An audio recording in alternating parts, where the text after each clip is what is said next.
Hey everyone, I'm Marcia from Mom Hunts Dead People, and for a while I've wanted to combine my love of trials with my love of genealogy. Both could be pretty dry subjects, so I thought I'd spice it up a bit by picking a sensational trial from the past, the Lizzie Borden trial. In this series, we'll go through all the court documents and pick them apart for genealogical information. I have not pre-read these. So if you're already familiar with the case, you're more informed than me. Good morning, hunters. Good morning, good evening, good afternoon, wherever you are. Today we are starting our Lizzie Borden trial. And the first thing we need to start with is witness statements. For the Lizzie Borden murder case, August 4th through October 6th, 1892. Now, this is a facsimile, which means that it is an exact transcript. Spelling errors, everything are copied completely over. We just don't have to read that horrible handwriting they would have had. So, looking at the table of contents, it looks like it's given by the police officers, and then it's containing the witness statements. So, the witness statements are not written by the witnesses, it looks like. It's written by the police officers from what the witnesses said. This is a lot of witnesses. So what I think we'll do, that's a lot of witnesses. Okay. So what I think we'll do is we'll start off with our first police officer, George W. Allen. We will read a section together, do kind of an analysis of who's in it, what's going on, see how long that takes us. I'm the type of person that I'm willing to sit for hours just with YouTube going on in the background while I do other stuff. Other people, they don't want to mess with that. They want it in quick little chunks. So given how long this is, I think what I'm going to do is to kind of accommodate both types of personalities. I'm going to break down the witness statements into manageable chunks and then combine the whole thing in a giant block for those who maybe they have cleaning to do or they're listening in a podcast format. So they're not even looking at the pictures and you can listen to it while at work. So we can kind of accommodate both people. First up, we have George W. Allen. Fall River, Massachusetts, August 4th, 1892. 15 minutes past 11 a.m., the marshal came out of his office and said, "Mr. Allen, I want you to go up on 2nd Street, the house next to Mrs. Buffington's above Borden Street, and see what the matter is." I ran out of the station up 2nd Street, and just before I got to Mr. Borden's house, I met Mr. Sawyer. I told him I wanted him to go with me, and he went. When I got to the side door of Mr. Borden's house, I was met by Dr. Bowen. He said he wanted a police officer. Mr. Sawyer said I was one. He said, "All right, come right in." I told Mr. Sawyer to guard the side door and not allow anyone to come in, only the officers. Dr. Bowen took me into the sitting room where Mr. Borden lay. He was on the lounge with his face turned upward, several cuts, long and deep, on the left side of his face. Doctor said, "You go down and tell the marshal all about it." I ran down to the station as fast as I could and told the marshal that Mr. Borden had been cut in the face with something like a razor. He said, "Is he dead?" I told him he was. He gave me orders to go and find Officer Mullally, which I did in a few minutes and brought him to the station. The marshal gave him orders to go right up to Mr. Borden's house. He was there by 25 minutes past 11 o'clock. Just before we got there, Officer Doherty was ahead of us. When we went upstairs, the doctor said Mrs. Borden had fainted with fright. Officers Mullally and Doherty turned her over. Officer Doherty said, "My God, her face is all smashed in." I went back to the station and reported to the marshal. He went out and went up that way. Okay. So, from his perspective, He was simply told, hey, get yourself up there. There's something going on at the Borden house. And before he even gets there, there's people coming at him. So you know this has been around town. Even though it's only 11:15, people already know something's going on. So when you're pulling information out of a historical document, you kind of want to just grab everything and then sort through it. So the officer, George Allen, he would be on our fan chart. Would probably put him under associate in this case. Mrs. Buffington is mentioned as the house next, living in the house next to the Borden residence. And it says above Borden Street. So I'm thinking maybe she rents a room on the second floor of the house. The officer's coming up from a station on the 2nd Street. We can use the Sanborn map to plot that out. We have a Dr. Bowen, our Mr. Sawyer, who appears to be another officer, since he has left to guard the side door. Now, one of the things that stuck out to me is he says his face was cut with something like a razor. Everybody knows that there was a hatchet involved. Whether you call it a hatchet or you call it an axe, we wouldn't think of the word razor. So I'm thinking that what he means is something that left thin, sharp cuts like you would if you were shaving. I mean, he's ambiguous enough that the marshal has to ask him if he was dead.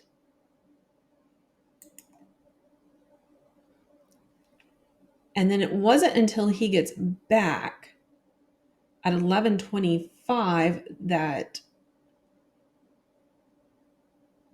I guess at first they think that Mrs. Borden had fainted with fright. She got so scared she just passed out, which is a very Victorian way of thinking of this, I guess.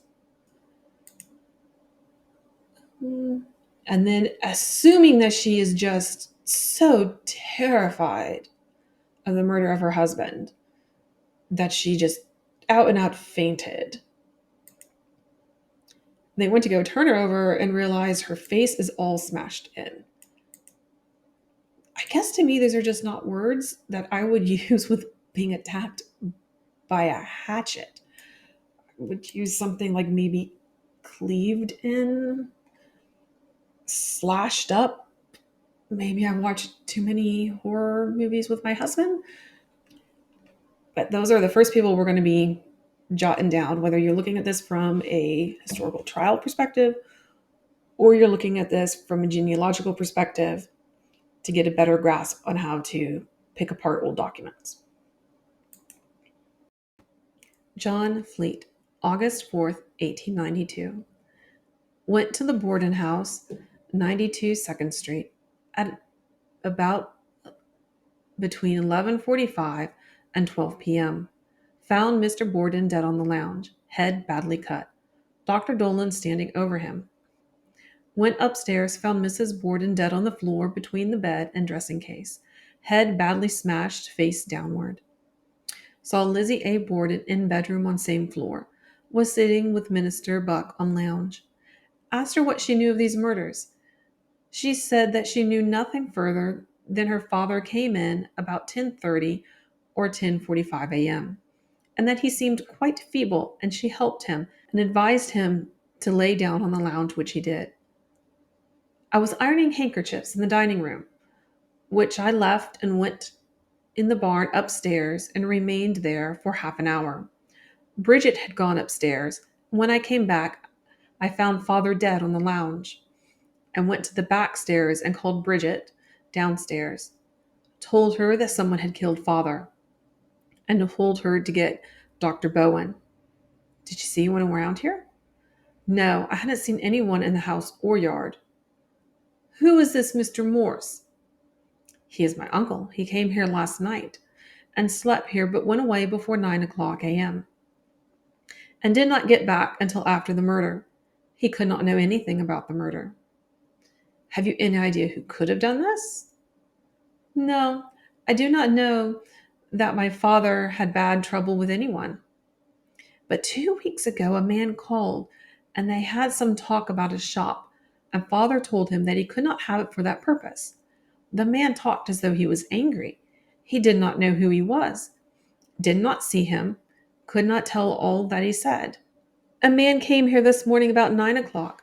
I think he wanted to hire a store, talked English.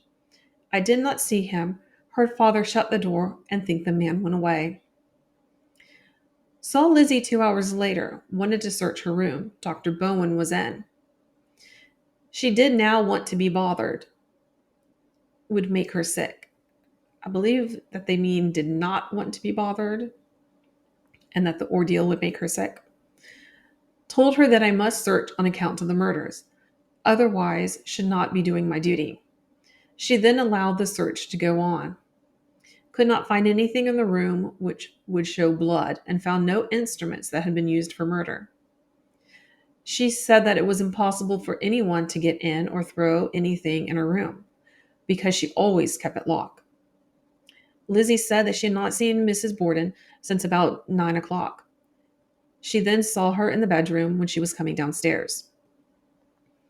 Had a conversation with Bridget Sullivan. Said she saw Mr. Borden come into the house about 10:40. Saw him come into the dining room, go to the window, and look at some papers which he had in his hands. He then went in the sitting room, sat down in the large chair near the window, and left Lizzie ironing some handkerchiefs in the dining room. Went upstairs at 10:55 to fix my room. After I had been in the room about 10 minutes, Lizzie called me downstairs, saying that her father was dead. Someone had killed him. Go and get Dr. Bowen. I went for the doctor. He was not in. And I went for Miss Russell on Borden Street. Did you see anyone that you think would or could have done the killing? No, I did not. I was washing the windows outside and did not see anyone but Mr. Morse that morning. And he went away before 9 o'clock. I'm very sure that I was not upstairs more than 10 to 15 minutes. I did not hear the door open while I was upstairs, nor did I see anyone from my room. Conversed with John V. Morse at the A.J. Borden house. Said that he was A.J. Borden's brother-in-law. His sister was Mr. Borden's first wife. Had always been on friendly terms with the family, and had frequently made visits to his house. Last night I stopped there and slept in the room where Mrs. Borden was found dead.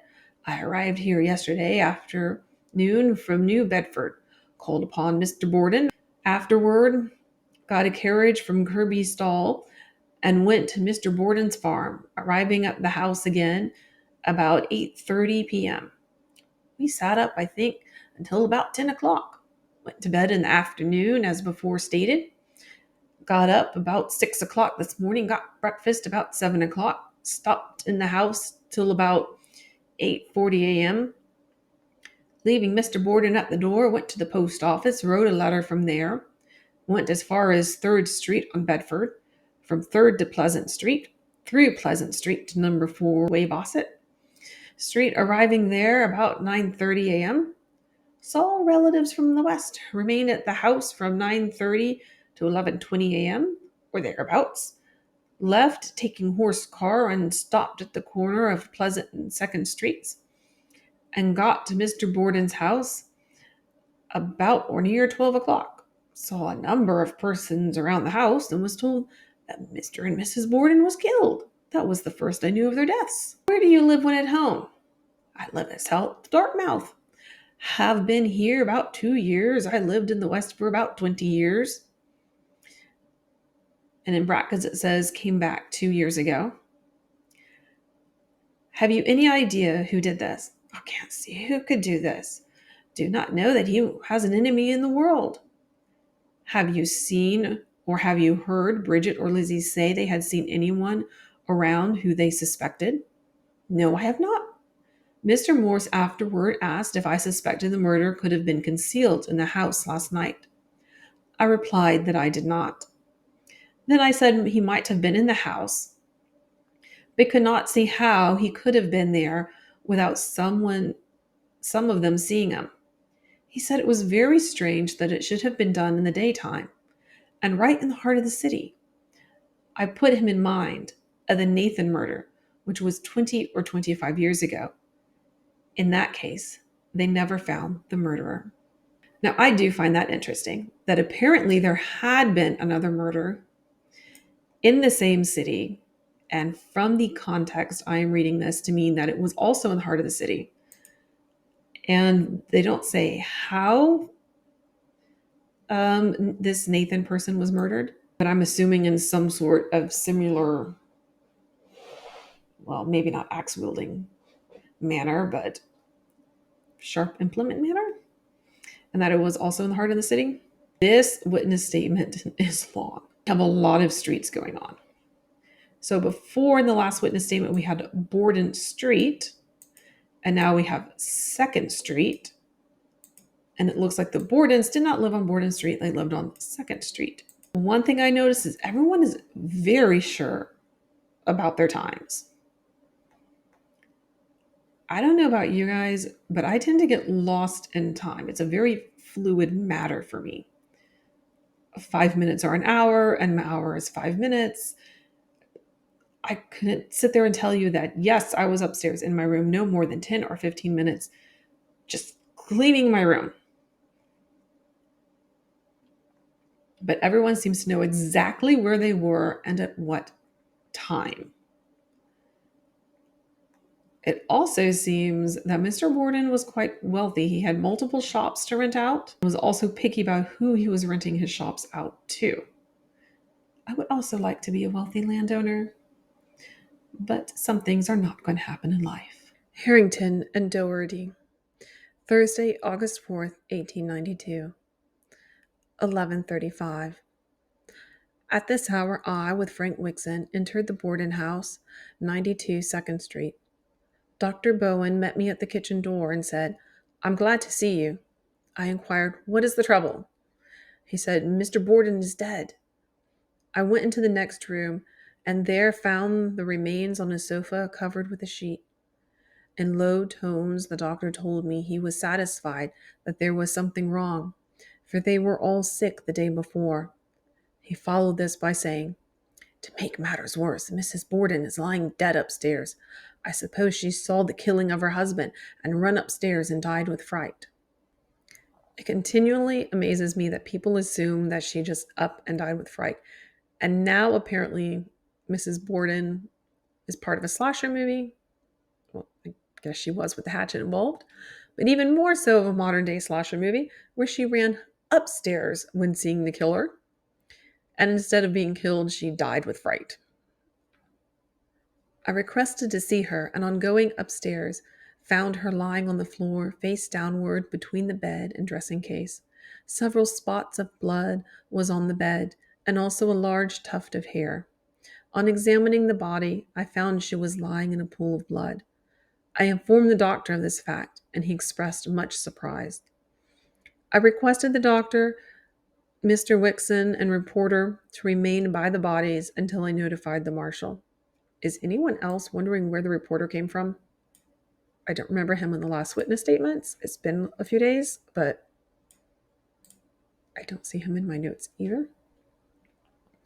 Unless the man that the first officer encountered was not an officer like I assumed, but was in fact a reporter. He didn't actually say he was an officer. The doctor had said, "Are one of you an officer?" And he's like, "Hey, that guy's an officer." So I suppose the other guy could have been a reporter. The doctor stated the deed was committed by an axe, cleaver, or some such instrument. The servant girl said she let Mr. Borden in the front door at 10:50. With another officer, I made a hurried search of the house from attic to cellar and found no trace of any strange person or weapon. Lizzie said she was in the barn and said, No, I did not hear any noise whatever. The working girl said she was upstairs and heard no noise until Miss Lizzie called her. Miss Lizzie had no suspicions on the farmhands. P.H. Doherty. In the morning. Although Lizzie did not see the man who called about the store, still she did not explain how she knew it was he who called the second time. That is just kind of an aside note from the officer who's making the statement, saying that, hey, I asked her about this, and her response was, I never saw the guy. But she doesn't say then how she knows it's the same guy. I'm assuming since she's relating the conversation, she heard his voice. Thursday, August 4th, 1892. Miss Lizzie. Saw father when he returned from the post office. He sat down to read the paper. I went out to the barn, remained 20 minutes, returned, and found him dead. Saw no one in the yard when going to or returning from the barn. Heard no noise whatever while in the barn. Not even in the opening and closing of the screen door. Why not? You were but a short distance and would have heard the noise so made. I was upstairs in the loft. What motive? I don't know. Was it robbery? I think not, for everything appears all right, even to the watch in father's pocket and ring on his finger. Have you any reason, no matter how slight, to suspect anybody? No, I have not. Why hesitate? Well, a few weeks ago, father had angry words with a man about something. What was it? I did not know at the time, but they were both very angry at the time, and the stranger went away. Did you see him at all? No, sir. They were in another room, but from the tone of their voices, I knew things were not pleasant between them. Did your father say anything about him or his visit? No, sir. About 2 weeks ago, he called again. They had a very animated conversation, during which they got very angry again. I heard father say, No, sir, I will not let my store for any such business. Just before they separated, I heard father say, Well, when you are in town again, come up, and I will let you know about it. During this conversation with Lizzie, I cautioned her about what she might say at the present time. I said, owing to the atrociousness of the crime, perhaps you are not in a mental condition to give as clear a statement of the facts as you will be tomorrow. And also, by that time, you may be able to tell more about the man who wished to hire the store. You may recollect having heard his name or of seeing him, or thereby be enabled to give a description of him, or may recollect of something said about him by your father. So I say it may be better for you not to submit to an interview until tomorrow, when you may be better able to recite what you know the circumstances. To this she replied, No, I think I can tell you all I know now just as well at any other time. This conversation took place in Lizzie's room on the second floor in the presence of Miss Alice Russell, who sat in a chair by the door which leads to the front hall, by which I entered Lizzie's room. Miss Russell was very pale and much agitated, which she showed by her short, sharp breathing and wringing her hands. She spoke not a word. Lizzie stood by the foot of the bed and talked in the most calm and collected manner. Her whole bearing was the most remarkable under the circumstances. There was not the least indication of agitation, no sign of sorrow or grief, no lamentation of the heart, no comment on the horror of the crime, and no expression of a wish that the criminal be caught. All this, and something that to me is indescribable, gave birth to a thought that was most revolting. I thought at least she knew more than she wished to tell. I arrived at the house at 12:15 or 12:20. The conversation with Lizzie was about 5 minutes later. She was dressed in a striped house wrapper, full waist and caught on the side by a bright red ribbon, which was tied in a bow in front.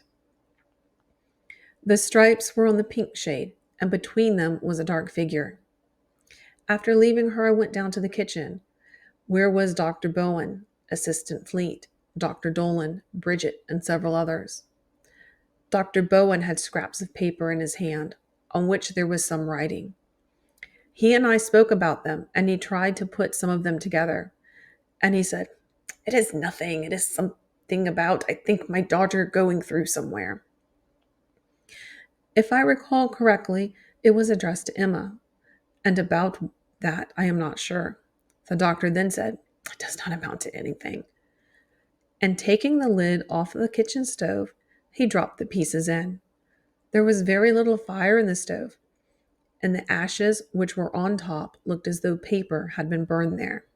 Just weird to me. I mean, they're supposed to be there for a murder, but he finds a letter addressed to his daughter in the house that the murder was committed, and it's all torn up. And his response is, "Oh, it's nothing. This is nothing whatsoever. I'm just going to toss this on in the kitchen fire.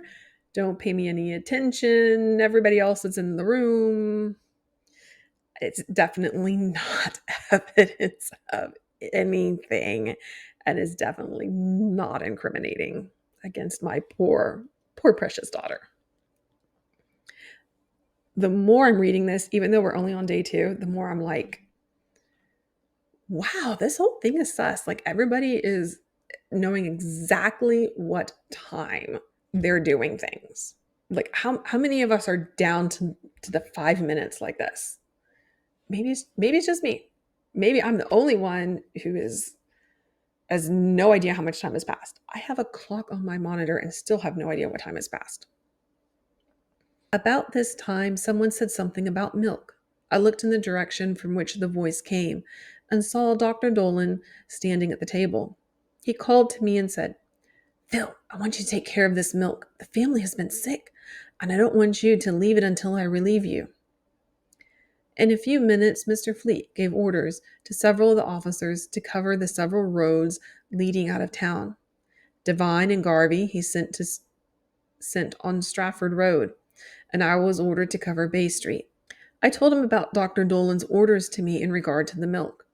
He replied, "Yes, I heard him when he spoke to you, but I will take care of the milk and you go down the lower road." I spoke to him about the Ferry Street depot, and he said, "That is covered." So now it looks like they're canvassing pretty much the city, maybe the neighborhood. I didn't look too much at the Sanborn maps to figure this out, but they're at least canvassing the area, looking for, I guess, blood-covered suspects. Because I'm assuming if you had your face smashed in with a hatchet, that whoever did the smashing would be covered in blood. When at the foot of William Street, I saw 2 suspicious characters and brought them to the station. Later, when the marshal had a talk with them, he ordered them locked up. Officer Leonard and I had a call to the NB Savings Bank, where we found a Portuguese who was drawing out his full deposit of $60-odd. He could speak English but poorly, so we brought him to the station. Officer Leonard went for an interpreter, and the suspect, giving a satisfactory account of himself, was allowed to go. I am assuming the only reason this man was a suspect was because he was foreign. I mean, so we have a foreigner who is withdrawing his entire deposit. I'm also assuming, not knowing the rates of inflation, that $60 was a lot of money. I don't even like spending $60 on a pair of shoes. So yeah, I'm going to go with $60 was a hell of a lot of money. Between 1892 and now, I can't even imagine what the inflation is. I might look that up later, but not right now. I then went to the Borden barn, where Marshall gave orders to several officers to search the barn thoroughly, and took part in the work downstairs. It was at this time I made my suspicions of Miss Lizzie. To the marshal I said, "I don't like that girl." He said, "What is that?" I repeated and further said, "Under the circumstances, she does not act in a manner to suit me. It is strange to say the least." When we finished the first floor of the barn, we ascended to the loft, and Marshall going just ahead of me. There I found officers Connors, Doherty, and J. Riley. The marshal said, "I want you men to go give this place complete going over. Every nook and corner must be looked into, and this hay turned over." I then said to him, "If any girl can show you or me or anybody else what could interest her up here for 20 minutes, I would like to have her do it." The marshal shook his head and said something about it being incredible. His words I cannot give. He assisted in the search for some minutes and then went downstairs. I remained until we were satisfied our duty was done.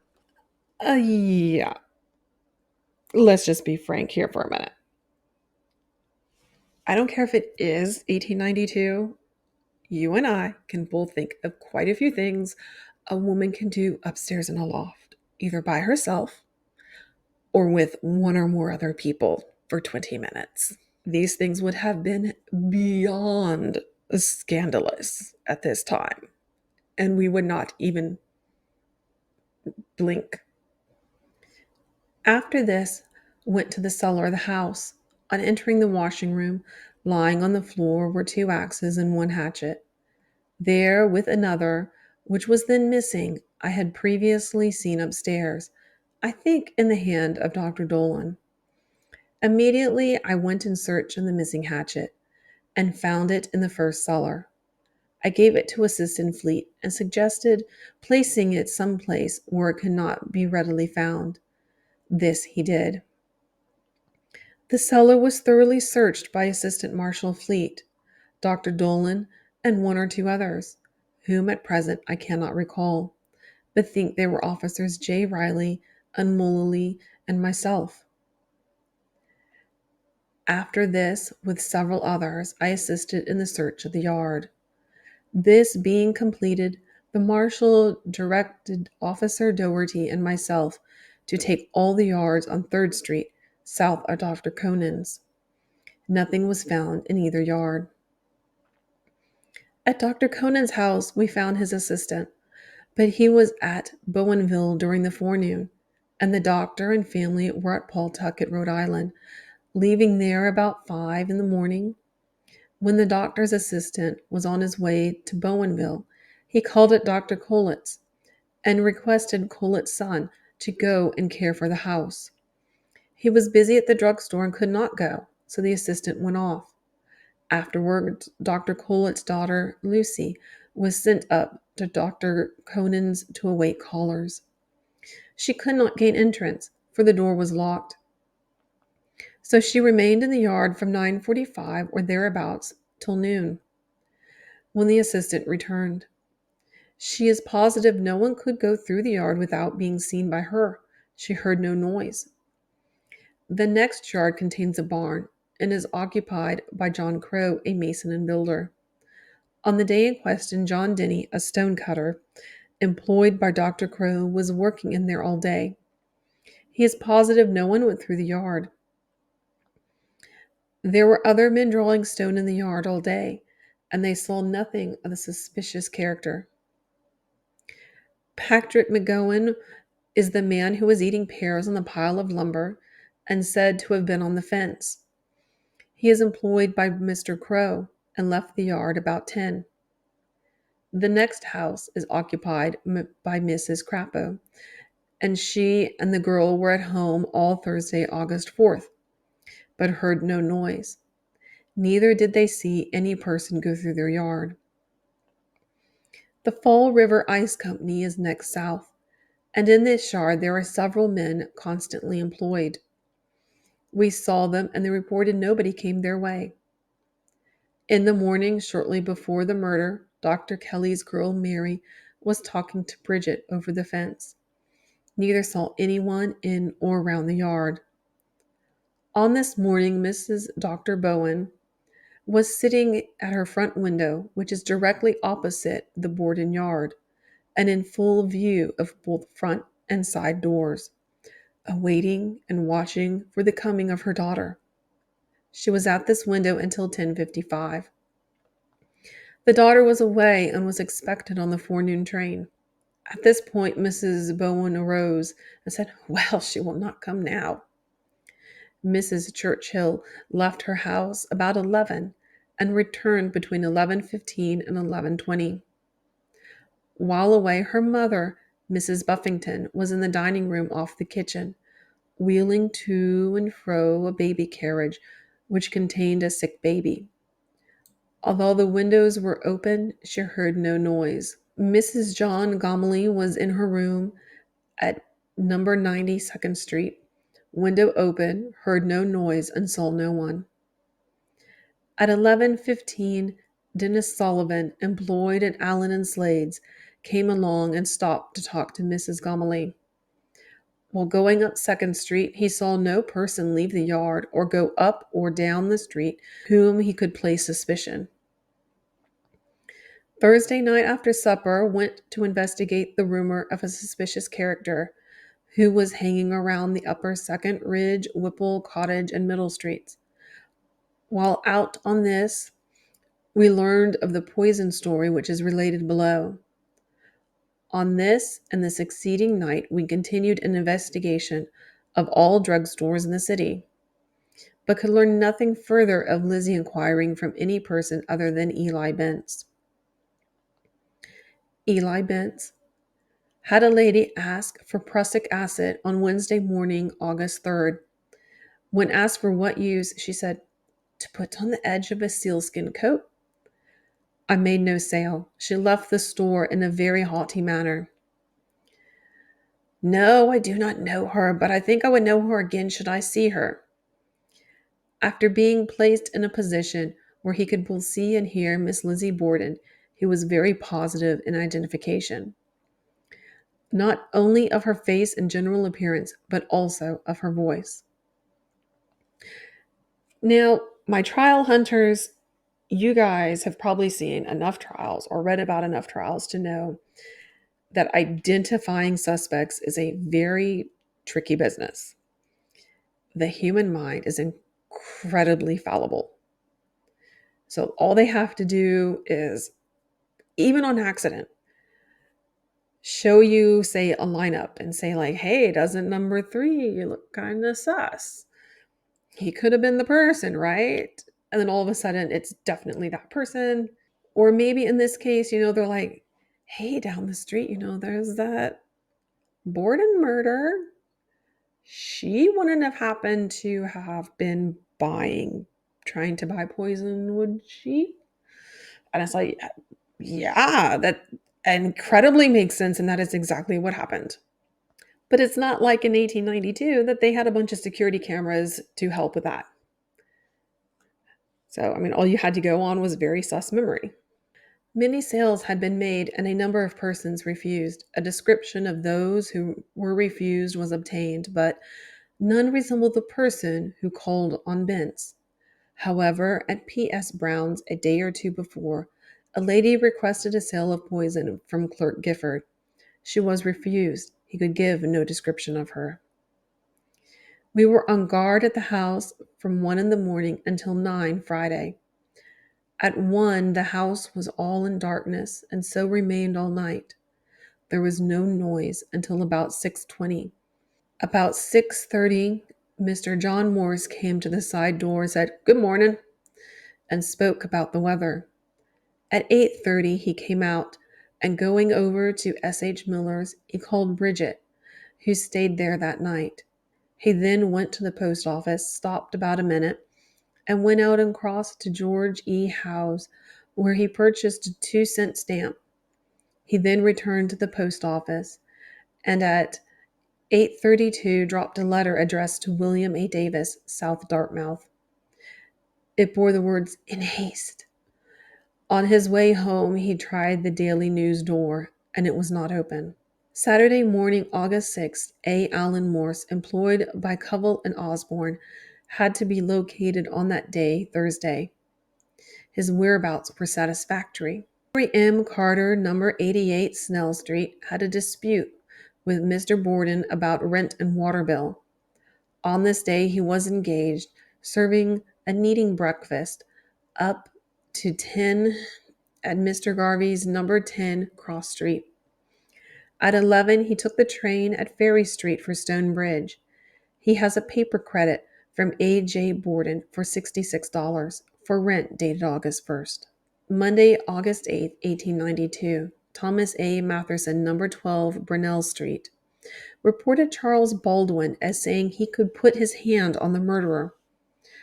Baldwin was seen at Smith & Wood's tea store. He denied saying so and said he knew nothing whatever of the case. Matherson and Baldwin are each given to talk, and so placed very little confidence in what he said. We also know Baldwin has this reputation. This is a problem with receiving tips. People are going to give tips that either incriminate someone or maybe clear someone. It happens now too. Tip lines are notorious for being flooded. That's often why the police withhold key information so they can set up the AI to filter out the good tips from the bad tips. Even that's not perfect because sometimes a good tip may not have the keywords that the AI is set up for. Saturday, August 6, 1892. Mrs. John Gromley, number 92nd Street. Please fix the time. About 11 o'clock. I could not say whether it was before or after first heard of the case from Mrs. Churchill. She ran through house saying Mr. Borden is murdered. Mrs. Churchill, number 92nd Street. 11 o'clock is the nearest I can fix the time. Returned from market. Saw Miss Lizzie at the rear door. I thought she looked somewhat strange. Asked her what was the matter. She replied, her father has been killed. Please come over. I immediately complied. When I reached her, I said, oh, Lizzie, Lizzie, where is your mother? She said, I don't know. The relations between Lizzie and her stepmother were not very friendly, I so hear. But I have no personal knowledge of it. Yes, I have heard they do not at all times eat from the same table. Mrs. Churchill was at Hunter's Market, and from there went directly home, which would take her about 5 minutes. William Sullivan, a clerk at Hunter's, places the time when she left the store at 11:05 or 11:10. Miss Mary Gallagher at McManum's saw Mr. Borden at the corner of Main and Spring Streets, just turning up Spring, with a small package in his hand at 10:15. She remembered the time, for she was just coming downtown and looked up at the city clock. Finally, we have somebody who has a legit reason for knowing exactly what time it was. But even then, after hearing about a traumatic incident that just happened and having to think backwards, let's face it, you could be wrong. You can be like, yeah, I saw him walking through. I know I was at the spot. Maybe you saw him walking through before you got to that spot. Maybe you saw him walking through after you looked at that spot. Witness statements are always going to be sus, and you just kind of got to roll with it and see who is collaborating with who. And I don't mean getting their story straight. I mean, like, if I say I was here at this time and somebody else says, yes, I was there at that time, such as Mrs. Churchill at Hunter's Market. She says she was there. The clerk says, yeah, I saw her there. That's innocent collaboration. Joseph Shortsleeves, number 4, Dover Street, and James Mather, corner of Rock and Bedford Street, carpenters employed on a building of Mr. Borden's. Set the time Mr. Borden left them between 10:30 and 10:45. He went towards Spring Street. Mrs. Dr. Bowen was sitting at the parlor window awaiting the return of my daughter. I concluded she was not coming, got up, went through the sitting room, looked at the clock, which indicated 10:55, went through the dining room into the next room for a piece of cloth of 10 yards, which I wished to measure and cut in two. I had not finished measuring when the doorbell rang violently. I went to the call and found Mr. Borden's work girl, who wanted the doctor, who was out. Mr. Borden returned home and went to Mr. Borden's at 11:25. Mrs. Dr. Kelly left the house to go to the dentist. Looked at the clock just before going out. 10:35. Saw Mr. Borden coming around the northwest corner of the house, going towards the front door. Saw him put a key in the door. He had a small package in his hand from the way he was coming. I think he was at the side door first. The time when Mrs. Kelly left the house is also fixed by the work girl at 10:35. L. M. Gifford, number 38, Franklin Street. I know nothing personally of the domestic relations of the Borden family, but I have heard much rumor to the effect that they did not get along very pleasantly. Mrs. Perry Gifford. We do sewing for the Borden family. I have heard Lizzie say harsh things of her stepmother. She said she did not and would not dine at the same table. She also said her stepmother was a horrid old thing. She was very pronounced and outspoken when referring to Mrs. Borden. This occurred last April. Miss Ida Gray, number 27 Whipple Street. Last Friday evening, August 5th, while in the horse car, two ladies were talking of Lizzie Borden. One remarked that Lizzie said, while referring to Mrs. Borden, that was one of the kind that will never die. Who the ladies were, she did not know. All this from these three ladies was given very reluctantly, and not until they were forced quite hard. And you can see why that would also be a problem with a witness statement, is try to coerce a statement. Harem Harrington. When the proprietor of this foul deed is found, it will be one of the household. I had a long talk with Lizzie yesterday, Thursday, the day of the murder, and I am not at all satisfied with statement or demeanor. She was too solicitous about his comfort, and showed a side of character I never knew or even suspected her to possess. She helped him off with one coat and on with another, and assisted him in an easy incline on the sofa, and desired to place an afghan over him, and also to adjust the shutters so the light would not disturb his slumber. This is something she could not do, even if she felt, and no one who knows her could be made to believe it. She's very strong-willed, and will fight for what she considers her rights. She went to the barn, where she stayed 20 minutes or half an hour looking for some lead from which to make sinkers for fishing lines, as she was going to Marion next week. He spoke about the Ferry Street estate being given to the girls and afterwards being returned. He spoke at some length about telling about the same story as was published in the News and Globe on Friday evening. Monday, August 8th, 1892, in the afternoon, Dr. Bowen. Mrs. Churchill first told me of Mrs. Borden's death. Second interview of Mrs. Churchill. Mrs. Churchill. Must I oblige? Am I obliged to tell you all? Well, if I must, I can't be blamed. Oh, I wish I had not to do this. I do not like to tell anything of my neighbor. But this is as it is. When I went over to answer to Lizzie's call, I asked, "Oh, Lizzie, where is your father?" "In the sitting room. Where were you?" "I was in the barn looking for a piece of iron." "Where is your mother?" "She had a note to go and see someone who was sick." "I don't know, but they killed her too." "Has any man been to see your father this morning?" "Not that I know of. Dr. Bowen is not at home, and I must have a doctor. I think I heard Mrs. Borden come in. Will I go and get one, or find someone who will?" Yes, I did so. When I returned, the first thing I recollect Lizzie said is, 'Oh, I shall have to go to the cemetery myself.' 'No, the undertaker will do that,' was my reply. Then Dr. Bowen, George Allen, and Charles Sawyer came in. When Dr. Bowen had seen Mr. Borden, he asked me to come into the sitting room and see him, but I declined and said I would not. I saw him this morning, and he looked so nice. I do not care about seeing him now. The doctor then went out. Lizzie said, "I think father must have an enemy, for we were all sick." When the doctor returned, he asked for a sheet.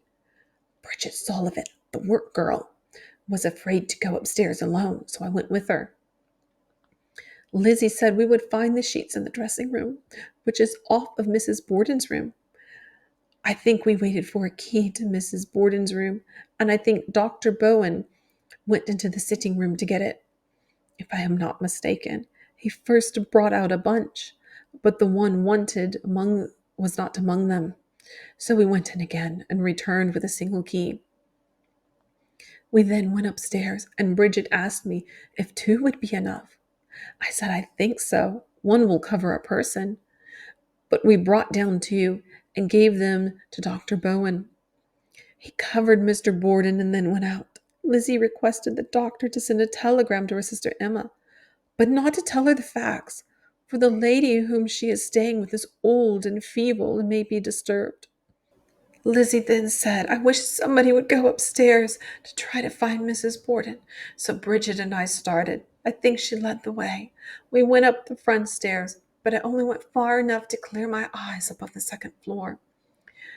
The door to the spare room is on the north side of this hall. One was open. I turned my head to the left, and through this door I could see under the bed of this room. On the north side of the bed, on the floor, I saw what I thought to be a prostrate body. There was not much light in the room, so I could not distinguish clearly, but I knew the object was more than a mat. I felt certain it was Mrs. Borden. I then rushed downstairs and entered the dining room. I doubled myself and uttered an exclamation of fright.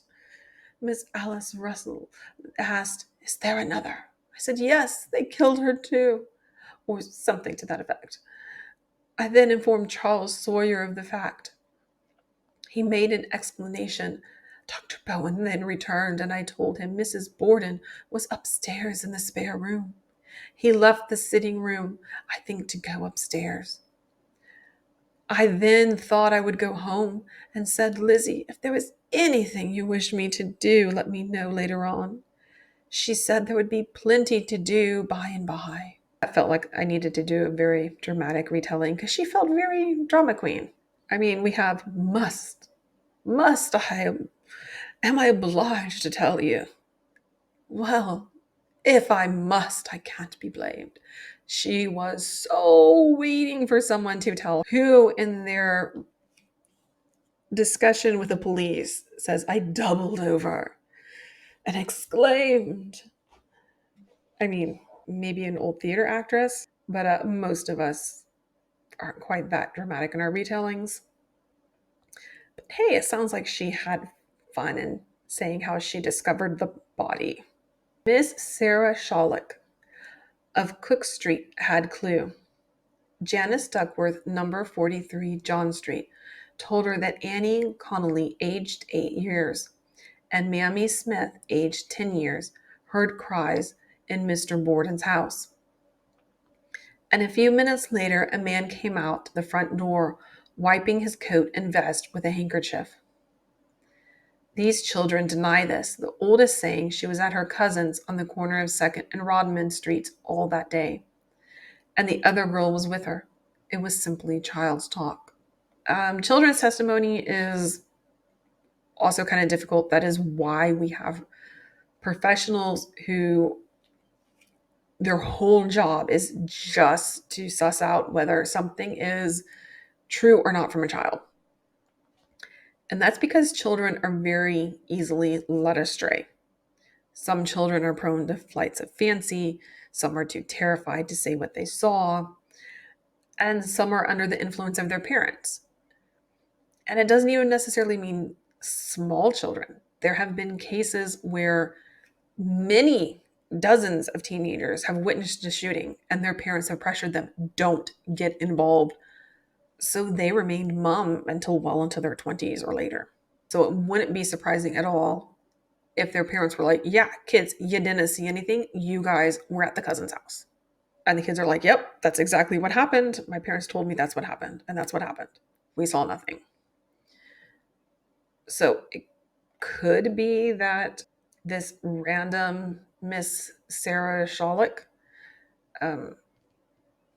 just made it up, which would be weird in itself. Or that these two children, maybe these two children really were at the cousin's house. Maybe they weren't. We will probably never know. Unless somebody discovers, a letter in an old house during renovation. We're probably never going to know that answer. Thomas Walker, a tailor employed by John Carey, lived in a tenement of Mrs. Borden's on 4th Street. He was ordered out, and R.S. Reed's store took his furniture. He worked all day Thursday, so says Mr. Carey. Walker said he had no feeling against Mr. Borden. What trouble he had was caused by himself. He said he went on a drunk and could not pay his bills, so he had to vacate the tenement and return the furniture, which was purchased on the installment plan. Tuesday, August 9, 1892. P.H. Doherty. went for Bridget and escorted her to court, went with Officer Perrin to the Flint to locate a Frenchman, but could not find him, then returned to the house with Bridget and remained until relieved by the night officer.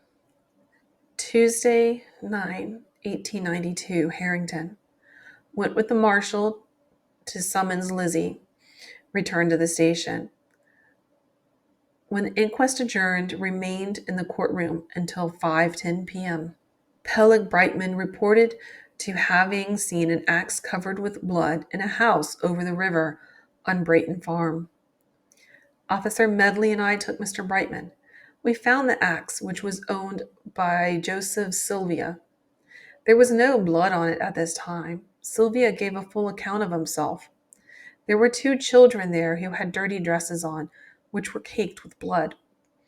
The mother explained this by saying they were very much subject to the nosebleed, and as the axe is always in the backyard, where there is a pile of wood, the blood from them might have stained the blade.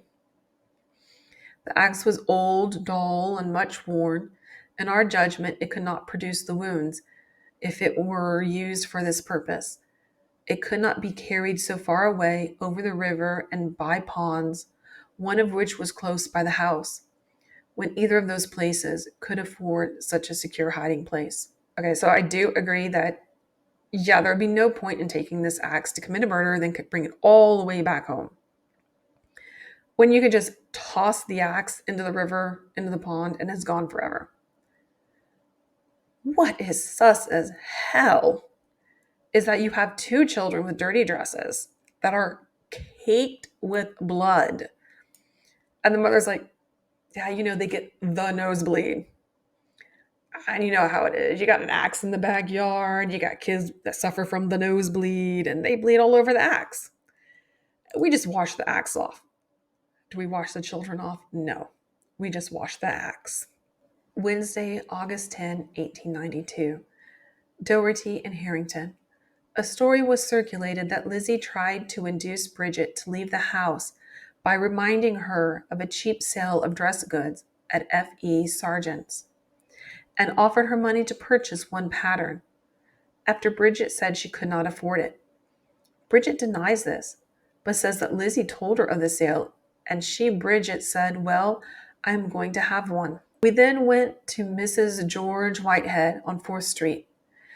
She said this property was owned in part by me and my mother. My mother wished to dispose of her interest. I could not purchase it and did not want to sell. So in order that I might keep my place, Mrs. Borden, my stepsister, bought the other interest. This the girls did not like, and they showed their feeling on the street by not recognizing me. Lizzie did not like Mrs. Borden. It seems that Lizzie is not the only one who did not like their stepmother.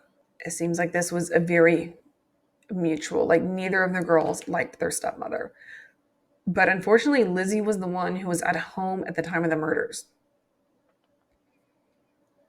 The reader in me is like, yep, her sister totally faked the whole thing, snuck back in, murdered their parents, and then snuck back out, and no one would be the wiser. Unfortunately, her sister was also very recognizable in town, as I'm getting the feeling that like everybody knew who they were. They didn't have the kind of face that blended in with the crowd and no one would notice. It just seems that Lizzie may be a bit more outgoing and strong-willed than her sister. So people have more strong opinions of her than of her sister. Engaged Morris Daly, carpenter, to go to the Borden house about 1 o'clock. Marshall, Mr. Seaver, and I. From there we took a marble slat from the west end of the dressing case, a piece of molding that capped the mopboard, and a piece of plaster, to which was adhered the wallpaper. Each of these articles had spots of blood on them. Mrs. C.J. Holmes then asked, "Do you want the bedspread and the pillow shams?" The marshal replied, "If you please." These articles were taken from the northwest room on the 2nd floor, where Mrs. Borden was found. A piece of wood was taken from the west casing of the door which leads from the dining to the sitting room, where Mr. Borden was murdered. This piece of wood had a splatter of blood on it. There was also taken one pair of ladies' low-tie shoes and one pair of ladies' black stockings. From the barn, we took one willow basket containing 2 pieces of round lead pipe and a number of pieces of scrap sheet lead, and one wooden box in which were pieces of round and sheet lead. The basket and contents were found upstairs, and the box and its holdings downstairs. All were brought to the station house and locked in the store by Marshal Hillard, and summoned Mrs. Churchill, Hiram C. Harrington, and Alan Egan to appear in court at 4 in the afternoon. So, did that have a date on it? Okay, that didn't have a date on it. But they are now collecting actual evidence. The one thing I don't like about these witness statements is that they seem kind of jumbled, and they appear to be in chronological order, but they're also kind of jumbled because of that. I know that doesn't make sense because you're like, of course we should put them in chronological order. But it kind of makes sense to put them in chronological order, but also to put them in by witnesses. And what I mean is, like, they interviewed Mrs. Churchill at least twice now, right? So you put in her first one, and then you would put in the first interview, then put in the second, third, fourth, however many interviews that she had. So that they're all kind of like condensed together. All this jumping around tends to get me like a little confused, especially when we have like, okay, I'm going to assume that because up here they have Wednesday, August 10th, 1892. And it was a statement compiled by Doherty and Harrington. And they're talking about the story with Bridget in the dress.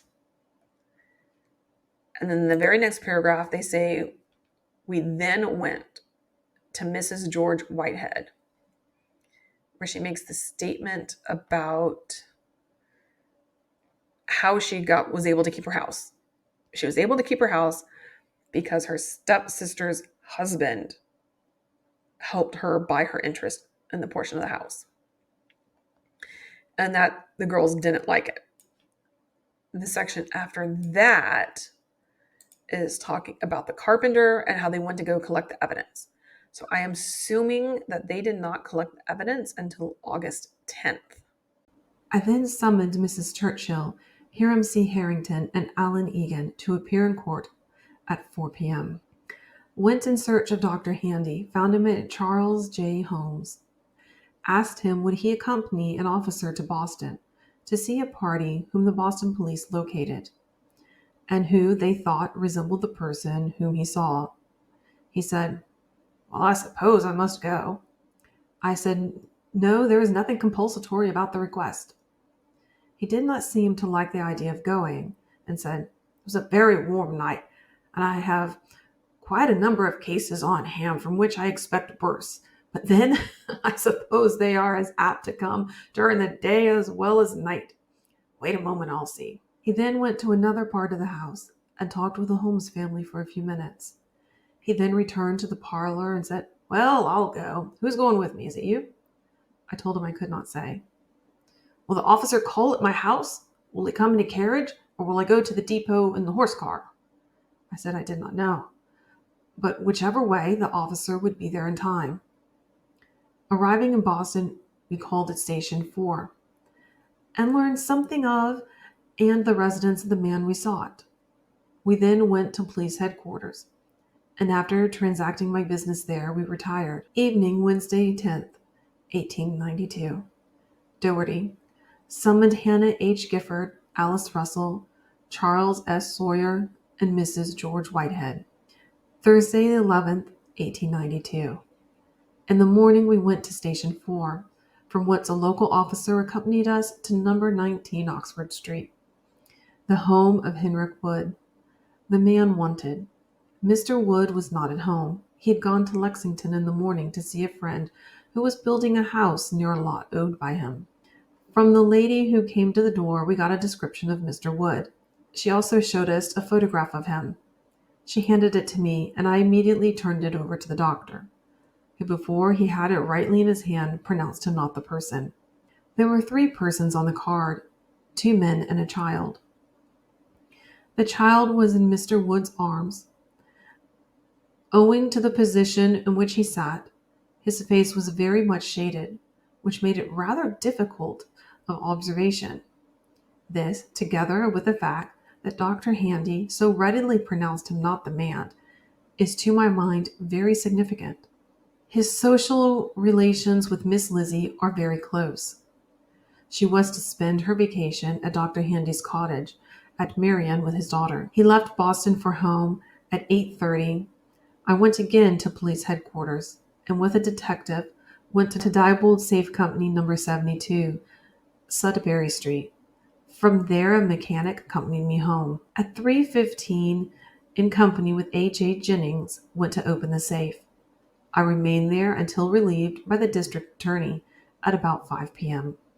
Doherty. Orrin Round's car conductor saw a man talking to A.J. Borden 1 week before the murder. They stood at Wooden Hall's corner. Mr. Borden appeared not to desire to talk to him and walked away, but then the man followed him a few steps and then turned north and left him. It seems from the statements of the officers themselves that they've kind of had Lizzie in their sights from the beginning. They're like, she's not responding the way we expect her to respond. People are covering up for her. How could he possibly know it wasn't this guy? Because in the photograph, his face was partially shaded in shadow. So how could he just look at it and be like, yeah, no, it's not him? The clue of Frank Wade on number 58 Snell Street was partially investigated. Well, partially investigated is, I guess, better than not investigated. Summoned Eli Bentz, Frank Kilroy, and Fred Hart to appear at court at 2:30. Went for Fred Hart at 3:45. Was sent to see what progress was being made on the safe. Friday, 12, 1892, Harrington. At the Borden house all forenoon assisting on the safe. Afternoon, Doherty, Medley, and Harrington continued on the Frank Wade clue. Got a boat and rakes, and went all over the pond where he saw the suspicious person. We pulled up much stuff and things, but failed to find the hatchet which he thought might be thrown there. We brought back to the station a paper bag which contained an old banana peel, which was tied up with a very long string. This was very suspicious indeed. We had Mr. Matherson, the superintendent of the Chase Mill, to see we did our work well. He expressed himself as being satisfied we could do no more in that line. They dredged a pond, and they brought back as potential evidence an old banana peel in a paper bag that was tied up with a string. Saturday, 13th, 1892. Went to Forest Hills to see Abner Cogshall.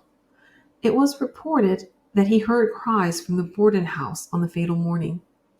Mr. Cogshall denied this, saying he was at work at Forest Hill, where he had been since early last June. Mr. Frank Thurston, Assistant Superintendent of Streets, confirms this statement. From there we went to Stonebridge to see Gideon Manchester, draw tender, who it was reported told his brother George carried a suspicious person from Newtown to Newport. Mr. Gideon Manchester has had no brother for 3 years. He related the following story. Friday afternoon, S.R. Paquin of Bliss Four Corners told me Manchester carried a man from Newtown to Newport. We went to Newtown, found the Manchester there, of whom there were 2, George and Oscar. They knew nothing of any such person. There is a John Manchester at Bristol Ferry, who carried papers from there to Newport. His son George carried the papers all week and had no passengers. We then drove to Bliss Four Corners, found Paquin. He said it was John Henry Manchester, Estate Hill, Portsmouth, Rhode Island. His statement, on Friday, August 5th, at 5:30 in the morning, gave a young man a ride to Newport. He was about 20 years of age, belonged to Nova Scotia, worked at Digton, picking strawberries and also in the canning factory. Thought Newport a good place to get employment during the summer. Walked from Dighton to Fall River. Heard of the murder, to which he instantly referred while writing. He said nothing more than a murder had been committed. He was well dressed and smart looking. Fall River, Sunday, August 28, 1892. Monday, August 15, 1892. Called at George Bentley's, number 185 North Main Street. Bentley's statement. On Thursday, August 4th, 1892, an Italian, about 24 years, light complexion, not certain of mustache. If he had one, it was small, about 5'7" or 8", 160 or 170 pounds. Called, left a trunken box. Trunk old, sides and ends painted red, top covered with oilcloth and bound with iron hooping. It was tied with a rope which had red sealing wax on each knot. It contained a lot of old clothes, a new gray vest, a lantern, 2 or 3 packets of letters written in Italian, and bearing different foreign postmarks, an old carpet bag, the inside of which was stained with what looked like blood or iron rust. The trunk was marked Elmer's Baggage Express, 42nd Street and 4th Avenue. The box had a tag as follows: 162 American Express Company from Canton Landing, New York. For Peter Carity of 118 Street. What followed was blotched out by ink. New York, another tag from the same company. Peter Carity of New York, another paper, record August 1st, 1892, from Canton. Charges 33 Peter Carity 46. Why not delivered? Yeah, I have no idea what most of this means. Like WC number 8443. These are all some sort of postal markings. Up here it says NY. We can infer that's New York. FRL. This probably would have gone by freight, so maybe Freight Rail Line. So New York Freight Rail Line 28 North Rail. 5 check 2975. That is purely my guess on that. 100% speculation. Yeah, I highly doubt that it was a cloth with blood on it. It probably was most likely iron rust, as they said. Inquired at the depot, but learned nothing of the arrival of these things. Express offices knew nothing of them. Sought for a man of this description in Tiverton, Portsmouth, and Bristol Ferry, Rhode Island. Instructed Bentley not to deliver these articles without notifying the marshal.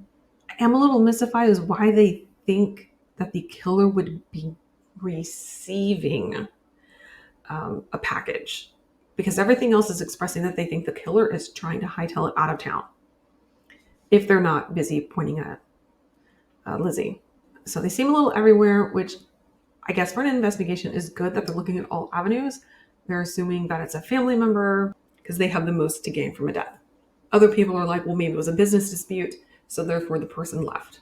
But why they think the killer stayed and then got a shipment? So the killer is receiving a trunk, and that makes sense how.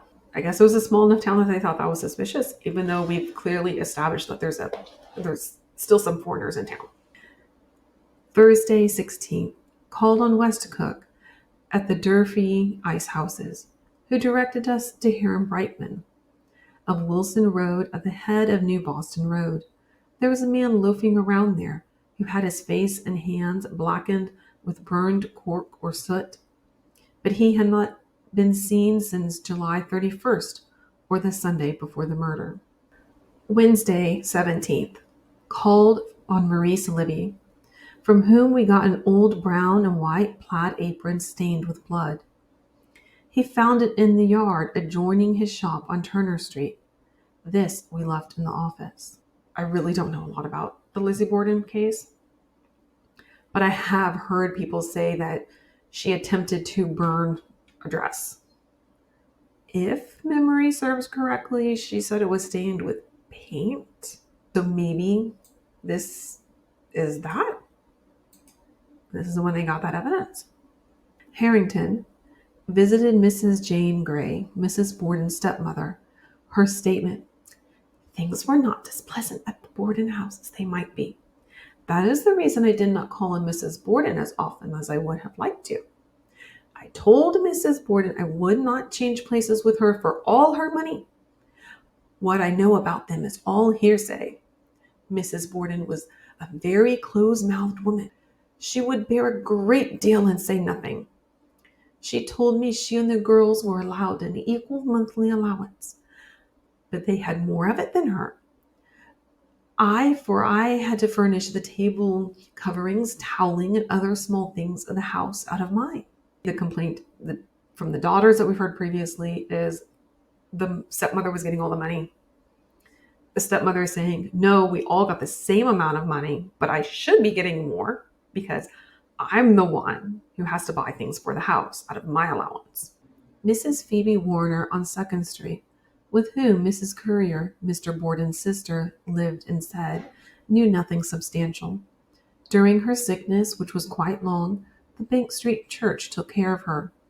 Mr. Borden and the girls called once in a while. Mr. Borden gave her $10 each Christmas.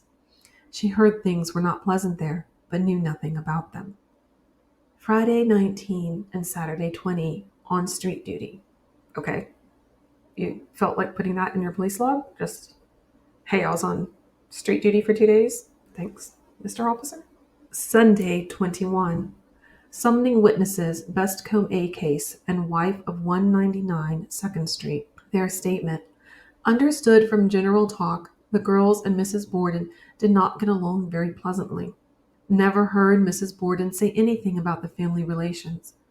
Her allowance was about $200 a year, but much of it was spent on articles for the house. The lace curtains in the parlor she purchased. The girls got the same amount as she, but it was for their own use. A short time ago, Mrs. Borden, for the first time, told me of the robbery, which took place about a year ago.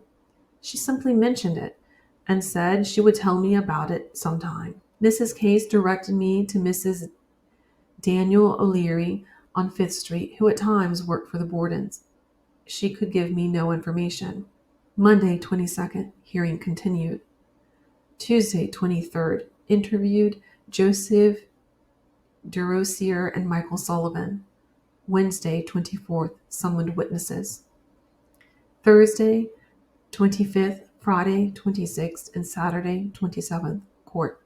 I think I'm more surprised that they had court on a Saturday. The hearing he's referring to, I believe, is the one to see if there's enough evidence to try Lizzie Borden. From my understanding, when I was trying to find primary source documents, so it's now not considered as a primary source. And I only wanted the primary source documents. My genealogist, I have covered primary source versus secondary source before on my website. So the primary source document is something that you were there when it happened and you recorded it as or very close to as it happened. And secondary sources are things that you know of secondhand. So that's why, even though this is very dry testimony, it's a primary source document because as things are going, the police officer is writing things down. And he's saying then, hey, on Monday the 22nd, there was a hearing. And then he's like, hey, I interviewed these people on the 23rd. I summoned witnesses on the 24th. Fall River, Saturday, August 27, 1892. Statement of Lucy G. Collett, aged 18 years. John Norman, clerk for Dr. Conan, telephoned to our house, number 22 Borden Street, requesting me to attend Dr. Conan's house while he drove the doctor and his wife to the depot. This message was received by Father. When he repeated it to me, I looked at the clock. It was 10:45. As I knew there was a train for Providence, where they were going, or rather Pawtucket, through Providence, I hurried to get ready. While in the sitting room, I ran upstairs arranging my hat. I saw the doctor, his wife, and Mr. Norman drive by. I then went to Dr. Conan's, arriving there at 10:50. The door was locked, so I went into the yard to see if the hammock was there. It was not, so I walked around the yard a while, then sat down on the steps. While there, 2 men called. The first, about 10 minutes after I had arrived, which would be about 11. He waited about 10 minutes when he said he had to go. He gave me a bottle and asked me to give it to the clerk and tell him to refill it, and he would call for it this afternoon. When the second man was informed the doctor was not at home, he went away. Both men came up 3rd Street from Borden Street and returned the same way. About 11:45, Mr. Norman returned. We both entered the house, talked a short while, and after having a drink of lemonade, I returned home, arriving just as the clock struck 12. It was by this I fixed the time of Mr. Norman's return. While there at Dr. Conan's, no one came through the door, nor could such be done without my knowing it. I heard no noise or cry. I first heard of the murder when I arrived home. This interview took place at Dr. Collett's house, number 22 Borden Street, Saturday, August 27th, from 3:55 to 4:40. This is my second interview with Miss Collett. Fall River, September 25th, 1892. Mrs. Arubia P. Kirkby, number 29 3rd Street. The next house north of Dr. Conan says, I was in the kitchen and sink room all during the forenoon of the 4th of August, and could and would have heard and seen anybody who might have gone up or down Dr. Conan's driveway. Dr. Bowen stopped me on the street and was very anxious to know what Mr. Knowlton meant when he referred to having found another agent of death. He was very nervous when talking of this. I told him I did not recollect any such statement in his plea. Now there's a rumor going around that there was another agent of death. So there's another manner of death other than axe to the face. Maybe this was involving how they were looking into poison. Apparently the whole family had been sick the day before, and then the very next day, hatchet to the face. So maybe the rumor that they had been investigating the different drugstores about who was looking to buy poison had gotten around by this point. Lewis L. Hall, number 81 2nd Street. Was standing on 2nd Street in front of my office in view of the Borden house for some time before 11 o'clock until Mrs. Churchill ran down and told of the murder. I generally observe whoever's on the street, and I'm most positive I would notice any suspicious character. Kind of sounds like Neighborhood Watch or your neighborhood busybody. Alexander H. Coggeshall, number 143 2nd Street. Was on 2nd Street opposite the Borden house at 11:45, saw no suspicious persons around. Robert Nicholson, number 147 2nd Street. Drove up the street between 11:10 and 11:15. Saw nothing strange. Met Charles Sawyer, A.H. Coggeshall, and several others. Fixed the time by consulting my watch when I arrived in my office. James E. Cannell, number 17 Freedom Street. Drove up 2nd Street that day, and the only strange thing I observed was Dr. Handy's actions. His carriage was up on the west side of the street, about opposite Dr. Kelly's yard. He sat in the buggy and was quickly turning his head from right to left, from left to right. He seemed very nervous, and his strange actions caused me to look around to see what the occasion was, but I observed nothing. Before I reached where he was standing, he started and drove slowly down the street by me. Dr. Handy. Entered 2nd Street from Morgan Street, continued down and turned into Borden Street. Did not stop until I arrived home. Number 37 Rock Street. Now, Mr. Harrington, I never told you I thought the man I saw committed the crime, did I? I never said the man I saw committed the crime, and don't think he did. What was Dr. Handy's original statement? Anyone remember? Whatever his original statement was, now he's saying that, hey, look, I just said I saw a guy. I never said the guy I saw did the murders. Just that I saw a guy. Henry A. Clark, number 39 South Main Street. No, Mr. Borden, never mentioned a will in my shop. He often spoke of his property and rents, but not a will. Charles H. Cook, number 36 Borden Street. Was with John Donnelly in the barn. Saw nothing that looked like the imprint of a man. Donnelly had been drinking. Okay. That doesn't mean much that he's been drinking. I mean, like, how drunk was he? Was he even drunk? First, we have children making up stories. We have two men who are claiming they saw things and then claiming they didn't. It's gotta suck to be a police officer when this goes down. So any law enforcement in the audience, I'm sorry, people suck. Frederick A. Pinkerton, number 8 Forest Street. Was on 2nd Street in view of the Borden house until 10:40 until I saw Officer Allen come up the street. Mark Chase. Was around the express company's stable opposite the Borden house all forenoon. was back and forth from the stable to V. Wade's store several times between 10:30 and 11:15. Saw nothing suspicious. Leander A. Winslow, number 95 2nd Street, had been standing at the store door for some time when the lady named Mary Watt told me of the murder. Thomas J. L. Brown and Fred Lavelle, number 43 3rd Street, were in the yard at the Fall River Ice Company. Saw no persons go by who looked suspicious. I do not particularly like the practice of interviewing people together. There's a reason we tend to do this separately. Carrie E. Rogers, number 25 Cherry Street, was on 2nd Street at 11 o'clock, saw nothing strange. John Egan, number 20 Pearl Street, drove up and down 2nd Street several times between 10:30 and 11:15. Sarah Gray, number 103 2nd Street, was in the store, not busy, saw nothing strange. I think I would notice a person if there was anything remarkable about him. Macy C. McCumber, Westport, stood in front of Wade's door for 10 to 20 minutes talking to several persons. I then drove the street to Lewis L. Hall's and was standing there when Mrs. Churchill ran down. Mrs. Churchill was the same one who went over and was like, "Oh, Lizzie, oh, Lizzie." Apparently her way home involved telling everybody about the murder. Mrs. Mary Wyatt, number 91 2nd Street. This woman lives over Dr. Bowen. It is she who first told Mr. M. Chase L. Winslow and several others who were standing in front of Wade's about the crime.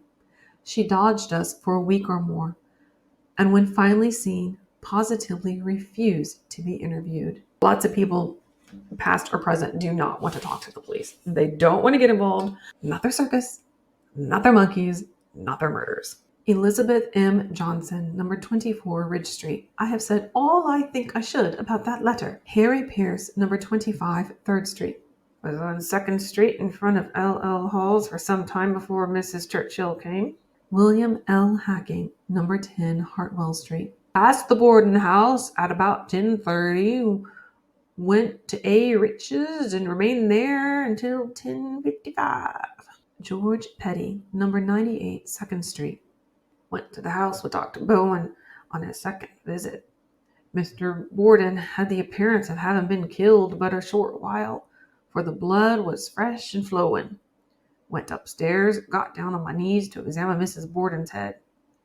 At once I saw she had been dead some time, and told the doctor she must have been dead an hour. I further said this is where the trouble began. This is the starting point. The blood had ceased to flow. It was dark and covered with a kind of skin. Mrs. Jane Gray, number 215 2nd Street. Dr. Bowen's character is at least suspicious. 4 years ago, while the Borden family was somewhere over the river in the farm, Lizzie remained at home. One Sunday evening during this time, she and Dr. Bowen came to church together and sat in the Borden seat. I myself saw them this evening. At the time and since, there was much comment on this act. Some remarked how courageous she was to remain in the house alone, but others replied in a knowing way perhaps she was very acceptable company. About the robbery, I think Mrs. Fish, or her daughter-in-law at Hartford, knows more or less about it if they wish to tell. Fall River, Saturday, October 1st, 1892.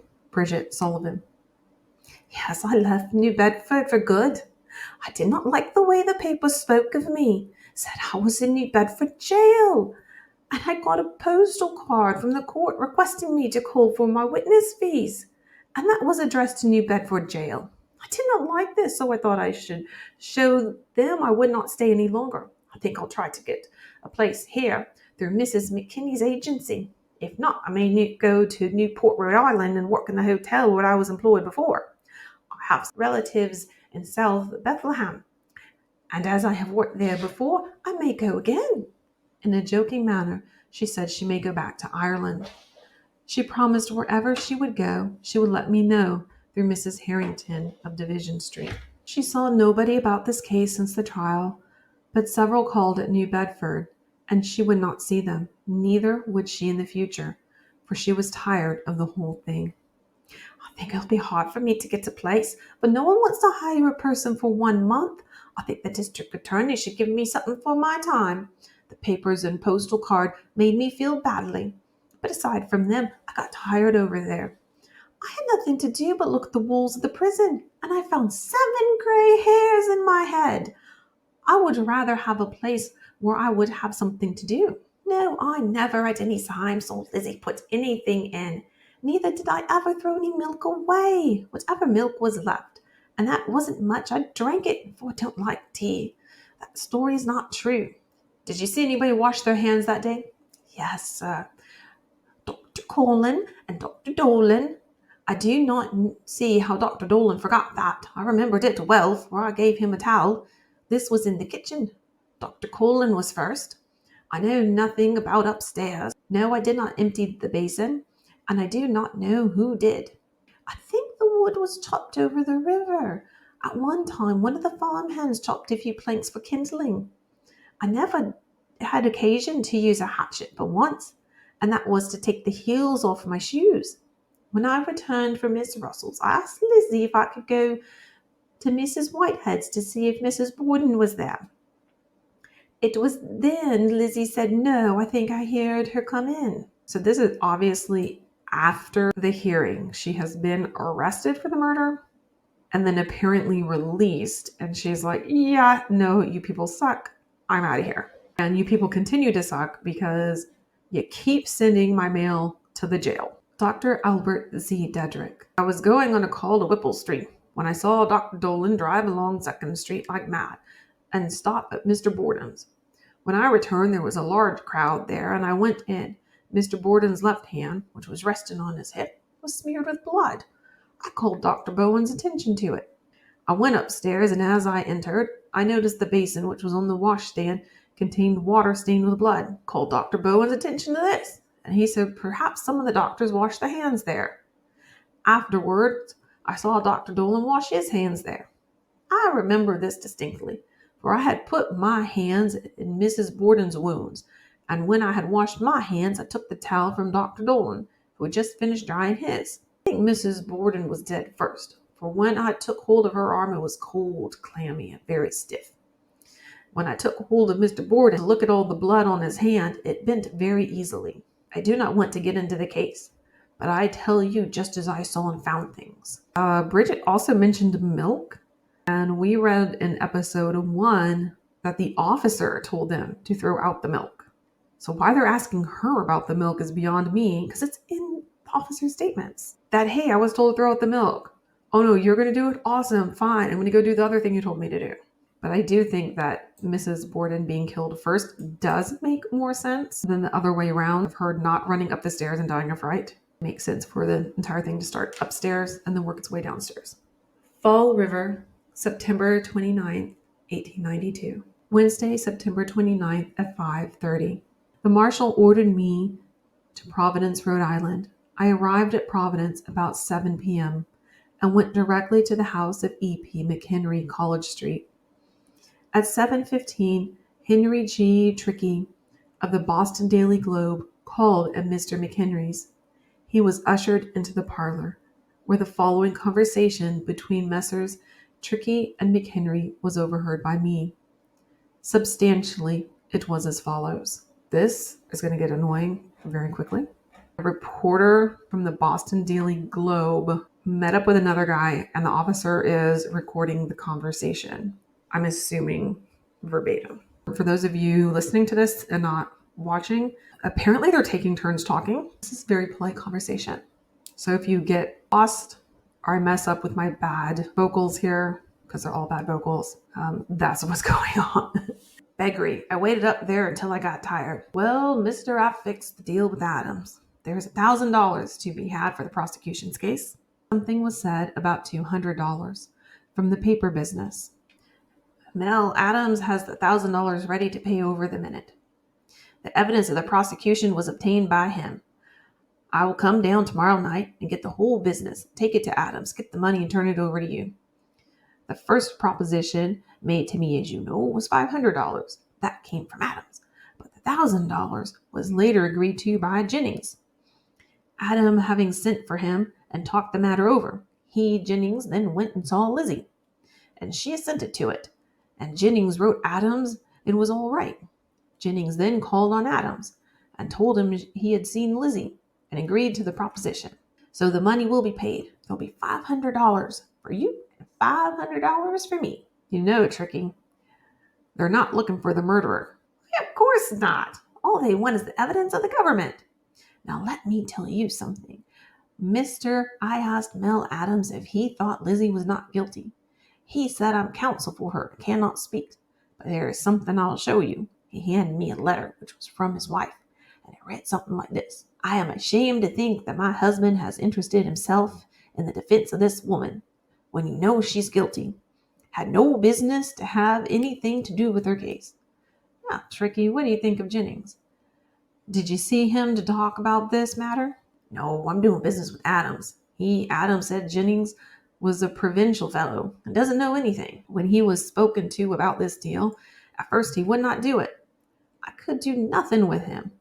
He was too much of a Puritan. I suppose you know Adams got Hanscom into this case. They're great friends. It was Adams who defended Hanscom when in trouble with the Boston police. No, Adams stands well with the Pinkertons. He is a pretty shrewd fellow and stands well in with the crooks. When he was assistant district attorney, he would go to them and assure them he had nothing against them, and then say, did you do this? I won't be hard on you. You know what this meant? So as to get their business when he got out of office. As I said before, he defended Hanscom at his hearing before the police commission. They're both good friends and always work together. Tricky, you must have a step on Seaver getting information in this case while you were in Fall River. No, Mr. Seaver only gave me the groundwork every day to go do.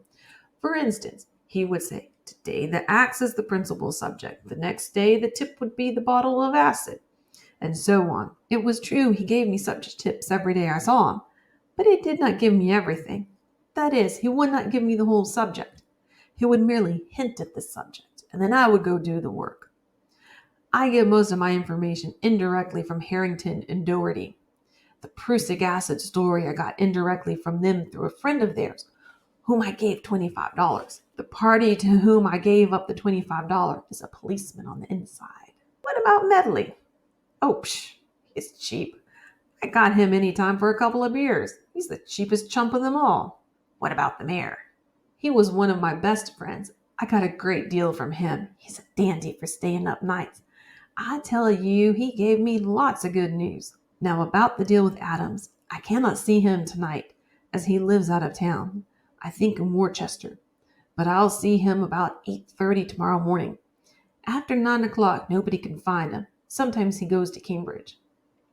How about advancing some money now as a retainer? Well, of course I cannot do so now, for I haven't got the stuff. But Adams is thoroughly honest. I know this, for I've worked with him before. And as soon as you have the evidence ready, there'll be no delay about the money. Now, old man, how will this money be paid, in cash or check? You know a check can be very easily stopped. He does not do business that way. I would trust Adams with anything. You may come to Boston with me or not. Perhaps it would be better not to be seen in Boston together. The Pinkertons might catch on. What time will it be convenient for you to see me? Tomorrow. Make it late in the afternoon. I'm not feeling well. I will leave Boston about 3 p.m. and arrive here about 6 p.m. Have your notes ready and arrange them like this. John Jones, number, street, will testify as follows. Then, what he knows in full. How many witnesses did you say there were? 17. Do you think the evidence that has not been submitted of importance? Very. Does Bridget know much more than she is told? Oh, yes, much. There are 3 or 4 very important witnesses, and they should be kept out of the state. They're under my control. They have made affidavits, and I as notary swore them. Can these people be kept out of the state? Yes, Bridget ought to be sent out of the country. Her out of the country, we could get a house. And when will the grand jury meet? I don't know, but I think sometime in October. We'll keep this back for some time. Until the grand jury meets? We will publish it a few days before. That will give Adams a chance to work things 3 or 4 days before we publish this. I'll go to Fall River. I'll spend much time there among these people and put some time in around Jennings' office. And no one will be able to tell where the story came from. Neither you nor I can afford to lose our reputation for $500, And if you give me straight goods, we can get. Do you think that from the government has got Lizzie to be convicted? Yes. Once while Adams and Lizzie were talking, I was under the bed and I heard every word. This was unintentional, for I think it is not honorable to listen to what a lawyer and client might say. But this time it could not be helped, as there was no time to arrange matters differently before Adams came in. Why, there was someone in the room nearly all the time, and all the conversation between Lizzie and her friends was overheard. What a story that will make! We'll have a large picture of you and your wife, and the room with the bed and a person under it. I made Billings come to his knees. I had not spoke to him for 4 years, and he came to me and apologized and acknowledged I had outdone him. I'll show those fellows how to do things. Adams, when talking about this case, said, I think I will soon give up this criminal business and go entirely into the civil. I'm getting tired of trying to keep criminals out of jail and the rope away from their necks. Why don't Hanscom take the hatchet away with him? He was around there long enough. I would if I had to split the handle and put the blade in my pocket. Tricky laughed at this and said, I don't know. But Bob Pinkerton called him off the case. You a typewriter? What make is it? Never mind. I guess I can run it. I have a little typewriter in Boston and I'll bring her down. You have your notes ready and I will dictate them to her so they will be in proper form. Will this evidence fill up much space? Will it occupy 2 columns? Yes, there are 2 witnesses that will fill up a column apiece. Then I can get a whole piece out of it. No need to bring a typewriter down here. My wife runs the machine. Is the lawyer who was mentioned in the papers the right man? No. You give your word the evidence is valuable, and it's only a matter of turning the evidence over to Adams. And I know the money will be all right. Now, Tricky, I think it's not asking too much of you to give me some money. That is just what I want myself, as my creditors are pushing me for a couple $100. The sooner this thing is settled, the better it will be. Then Jennings first approached Adams about coming into this case. He asked Adams if $250 would be sufficient as retainer. Adams said, no, I want $500. In this case, and Jennings, after seeing Lizzie, made it right with Adams. I know that. That is what he got. Tricky to a question. The reason Adams did not consummate this deal before was because he was not sure of remaining in the case. But now he is. He said they were seriously considering the idea of obtaining assistance. I know they have had agents in New York and heard they consulted Mark Cochran. But they could not get him, for he was playing in big houses. They will catch on to a big one somewhere. I was surprised this afternoon to learn how much your wife knows about what we've been talking. Yes, she knows all. She's my confidant. While she was under Lizzie's bed, she took shorthand notes, and her evidence will be very interesting. You need not fear her. I would trust her with my life. The money is ready, Mick, and we have evidence. The above conversation was overheard by John F. Golden and myself. The room in which Tricky and McHenry met is on the 2nd floor and measures 15 feet 8 inches by 15 feet 2 inches. Height of room 8 feet 7 inches. The room contained a piano, lounge, 2 oak tables, 1 rocking chair, 2 common chairs, 2 small chairs for children, 1 writing desk, and small fancy table. There are 3 doors in the room, one leading to the main hall, one to a small hall, and the other to the cupboard in which Golden and I were secreted.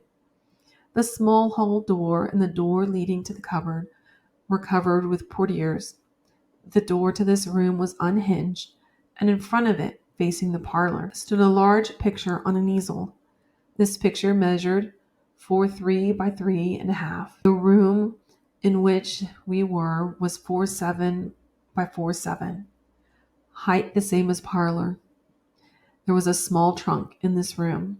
Okay, I'm assuming that the reason the police were there in the first place was because they had some sort of tip that there were shenanigans.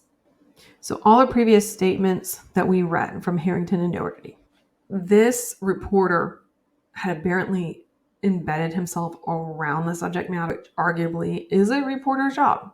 So he was getting hints not necessarily from Harrington and Doherty, but he found the people that were working with them and associated with them and was either out and out bribing them, or as they said about meddling, bought him a couple beers and he spill everything about the case. The greatest part of this is that the two gentlemen, McHenry and Tricky, are talking about how McHenry and his wife were hiding under a bed while Lizzie and her lawyer were discussing the case. Meanwhile, the two police officers were hiding in a cupboard listening to the conversation. I just love all the hiding going on. Everyone is hiding, listening to everyone else. Okay, this next section is also going to be Tricky and McHenry, but they're also throwing in McHenry's wife, which they just refer to as Mrs. McHenry. Providence, Rhode Island, Monday, October 10th, 1892. Henry G. Tricky of the Boston Globe came in company with E.D. McHenry to the latter's house at 11:30 p.m. In the house at this time was Mrs. McHenry, Jason B. Carroll, John F. Golden, Dennis Desmond Jr., and Philip Harrington. The following took place in the dining room, which McHenry entered first, Tricky soon following. As Tricky entered, both he and McHenry began to talk together. What was said I did not understand distinctly until McHenry said, "No, I will say no more, until you make the letters straight with my wife. Nellie, come in here." As she entered, all began to talk at once. Owing to their excitement, it was impossible to catch what was said. When quiet was restored, Mr. Tricky said, "Nick, you have not dealt squarely with me in this matter. What about the agreement? Have you been honest with me? I did not know it was to be published and did not intend it should be until Tuesday or Wednesday. It was as much a surprise to me as it was to you. Did you not say you would see me 24 hours before you published the matter?" "I know I did."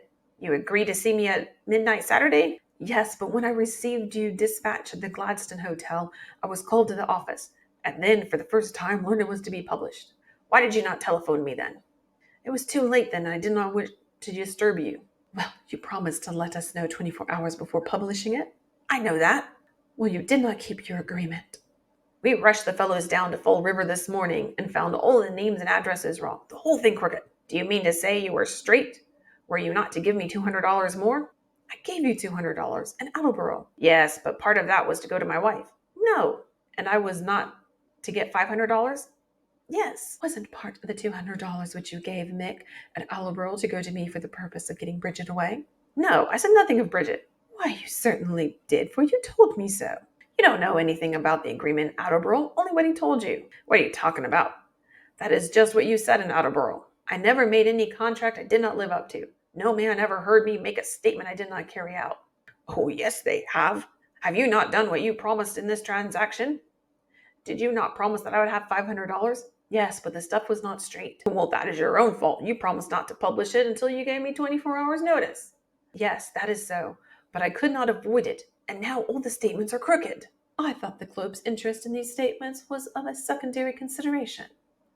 Here the three began to talk all at once, and used the name of Adams, but there was so much clatter I could not get the sentences. "Now, Mick, I want these correct names and addresses.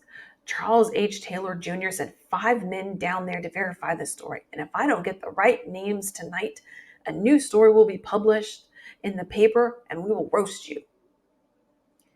"Then if that's the case, I refuse to give you a thing, and you may go ahead and roast." "Well, good night, Mick.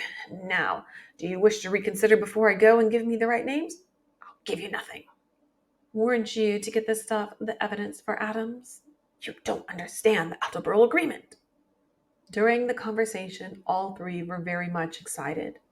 I saw Mr. Tricky as he entered and passed from the dining room. William H. Medley, Fall River, August 4th, 1892. Called to the marshal's office in a hurry at 11:30 from my beat. It might have been a few minutes earlier. Jumped in a team and was soon at the office. I was then ordered to the Borden homestead on 2nd Street. On arrival there, I found Andrew J. Borden and his wife dead. Had a talk with Lizzie about the deaths of her parents. I asked her where she was when this thing happened. She said she was upstairs in the barn. On coming into the house, found her father all cut and bleeding on the lounge. She then called Maggie and then Mrs. Churchill. She did not have any idea who could have done it. I inquired about some clothes, which looked to me like small towels. They were covered with blood. and in a pail half filled with water, and in the wash cellar. She said that was all right. She had told the doctor all about it. I then asked her how long the pail and its contents had been there, and she said 3 or 4 days. I asked the doctor about it, and he said it had been explained to him and was all right. I then had a talk with Bridget about the pail and its contents. She said she had not noticed the pail until that day, and it could not have been there 2 days before, or she would have seen it and put the contents in the wash, as that was the day she had done the washing. She said shortly after Mr. Borden came in, she went to her room and had not been there but a little while when Lizzie called her down, saying someone had killed her father. She did not tell me what she was doing in her room. I went at once upstairs in the barn, but found no footprints in the dust, except what I made myself. So you can notice now that we started with William H. Medley that we've gone back in time because it's a new officer's witness statement. And just as a brief reminder, the witness statements are not necessarily what the witnesses said. The witness statements are what the officers observed during the course of the investigation and during the course of their interviews of the witnesses. When I think of a witness statement, I think of like I go into, I guess, like a police station and I write down or type up everything that I saw and heard. Or maybe I do it on some sort of video or something. I don't think of a witness statement as what the officer saw and heard. Fall River, August 4th, 1892. John B. Moore stated to me that he left the Borden homestead on 2nd Street at about 8:50 and went to see a nephew and niece whom he had never seen before. So he said, who were stopping at Mr. Emery's at number 4 Waybosset Street. Mr. Moore said he went there and remained until 11:30, arriving there at about 9:30. Leaving number 4 Waybosset at 11:30, he said he took a streetcar going directly back to the Borden home, arriving there about 11:50 when he found that Mr. and Mrs. Borden had been murdered. That was the first he knew of it.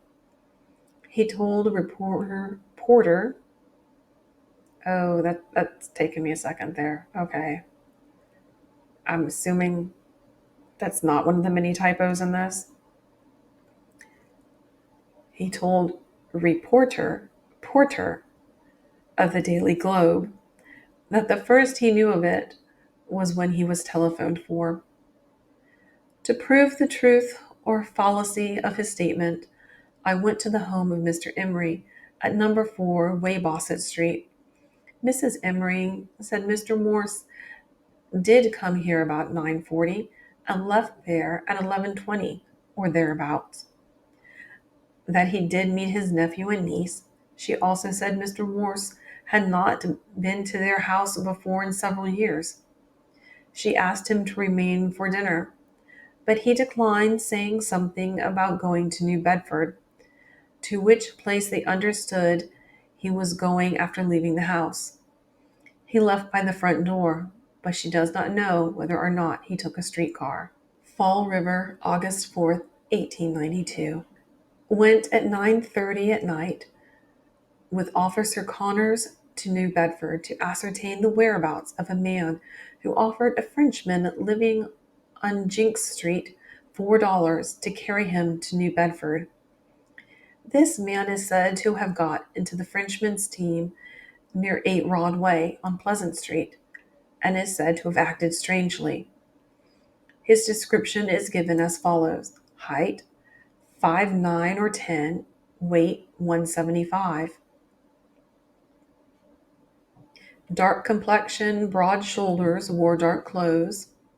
The Frenchman declined to carry him to New Bedford, and the man went off, after inquiring where he might get a drink. We followed from one saloon to another until we arrived outside the city limits. Going to New Bedford, 10 hours incessant work failed to find any such person, and now I doubt the truthfulness of the Frenchman's story. That has got to suck. You're following a lead, And for 10 hours, I guess you're bar hopping for 10 hours. So depending on your personality, that may not be a bad thing. But he also shouldn't be drinking since he's on duty. I wonder if that was a thing in 1892, that you're not allowed to drink while on duty as a police officer. But yeah, he has to follow up this one lead for 10 hours, and he's like, yeah, this guy doesn't exist. So it looks like we were lied to. Fall River, August 7th, 1892. Andrew J. Borden visited the Union Saving Bank about 9:30 Thursday and explained to Mr. A.C. Hart the reason of his, Mr. Borden's, inability to attend a meeting of the Board of Directors, which, B said, was because he did not feel well. He remained but a few minutes and went north from the bank. He was alone when he came and went from the bank. Mr. Everett Cook of the First National Bank gives the following statement. Andrew J. Borden came to this bank somewhere about 10 o'clock. It might be as early as 9:50. He does his business with us. That morning he deposited a check which was made payable to him by the Troy Mills. While making this deposit, Mr. William Carr came in. They talked together a few minutes, and Mr. Borden left the bank. He was there not more than 10 minutes. While he was here, I noticed that he looked tired and sick. Knowing him so well, I could not help noticing that he looked real sick. I did not speak to him about it because I thought he might consider it none of my business. He was alone when he came and went away from the bank. So this statement of being sick kind of reminds me back of when they mentioned about the poison. They had been following up leads at one point about a possible poisoning, saying that the whole family had been ill. And it looks like Mr. Borden had been sick for a while. On a fun note, historically, women are more likely to kill by poison than they are through violent crime. Not that we're not capable of it. We just tend to prefer to murder by poison. John T. Burrell, cashier at the Union National Bank, makes the following statement. Andrew J. Borden came into the bank as near as we can place the time, about 10 o'clock. He went to the rear of the bank and looked in the rooms, probably for Mr. Hart, and finding no one went out, remarking something about calling again. He did not call again. He was alone. Edith Francis, clerk for C.C. Cooks, makes the following statement. I happened to be looking out of the window of our office in Mr. Borden's block on South Main Street Thursday morning, shortly after 10 o'clock, and saw Mr. Borden going south on South Main Street, walking on the east side of the street. He looked up at the building, but kept right on. He was alone at that time. He is very direction oriented. So if you do feel so inclined as to bring up a Sanborn map, they do have Borden's block on there, and I do remember seeing South Main Street. A few of these other businesses I also remember seeing, like the Ice House. The lumber mill was on there.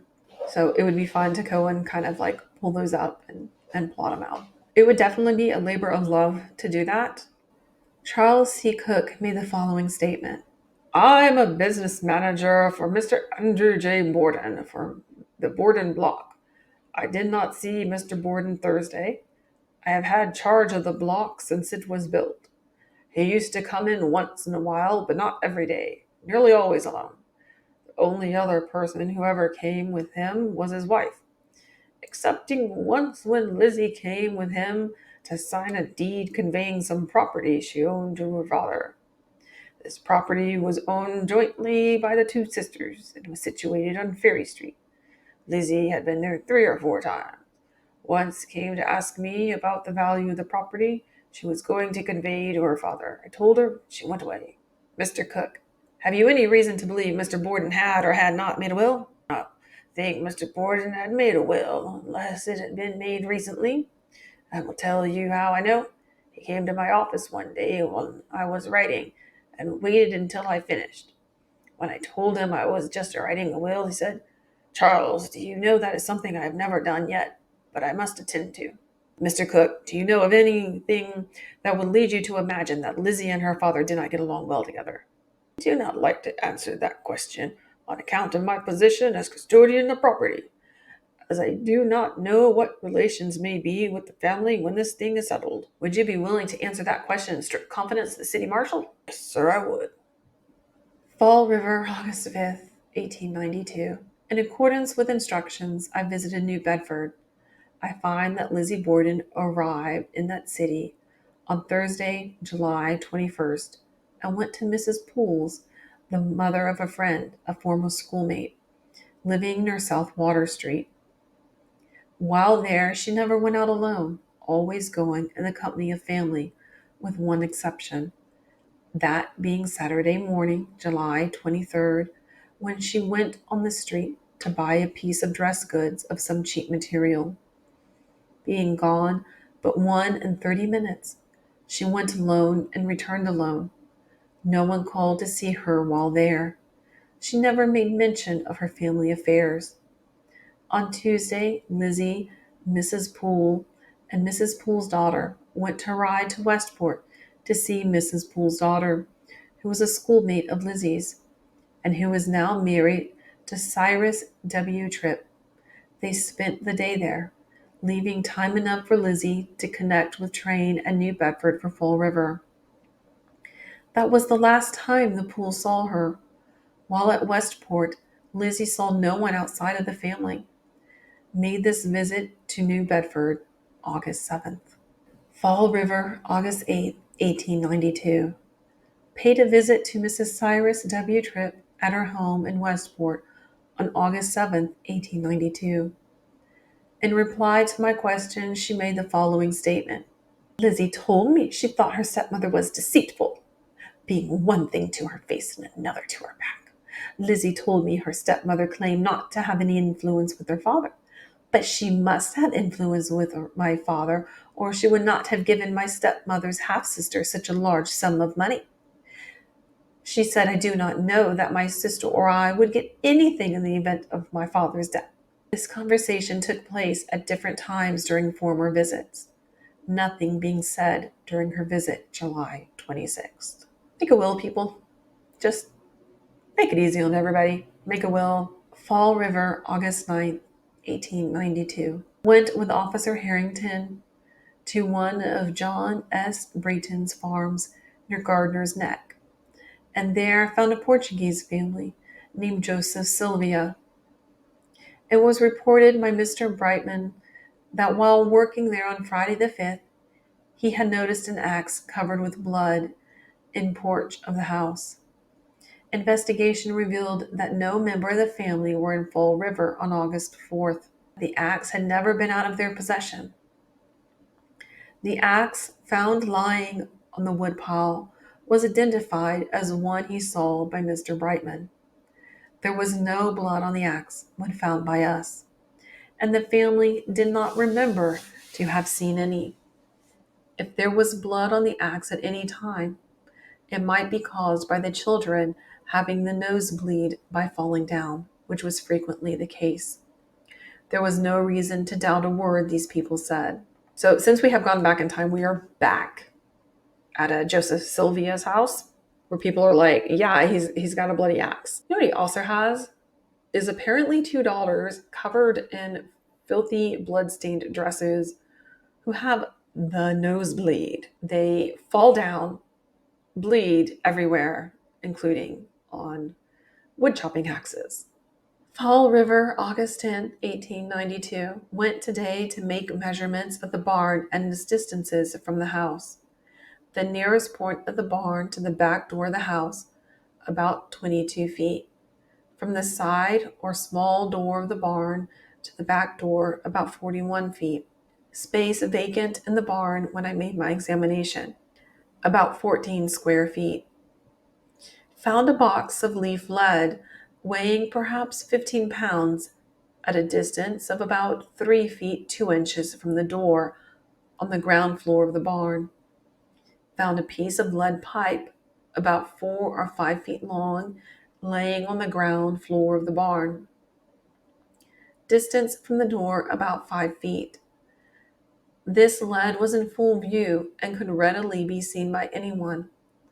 I saw this lead also on the afternoon of August 4th. So it looks like they're trying to prove or disprove on how far away Lizzie was from the parlor, or I guess from that house to the barn. Could she have heard anything? The thing that trips me up about this case is that there were two people in this house minimum. So you have not only the deceased, but you have Lizzie and Bridget in the house. So either they're in cahoots or they didn't do it. Because if you're trying to pin it on just one person, wouldn't Bridget be more likely, since the attack started upstairs and Bridget's like, I was upstairs when it happened. And then she came in and was like, my dad is dead. I was in the barn for 20 minutes doing stuff. The whole case is just weird. It really is. And everybody is pointing fingers at everybody. There's so much sus stuff going on right now.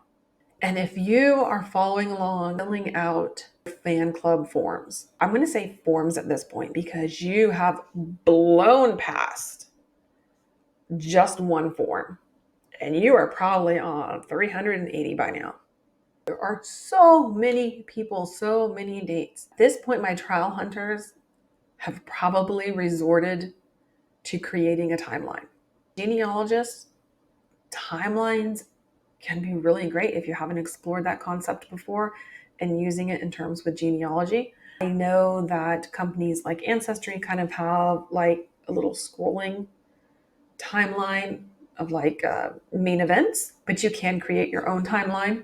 And in something like this, it would be pretty helpful.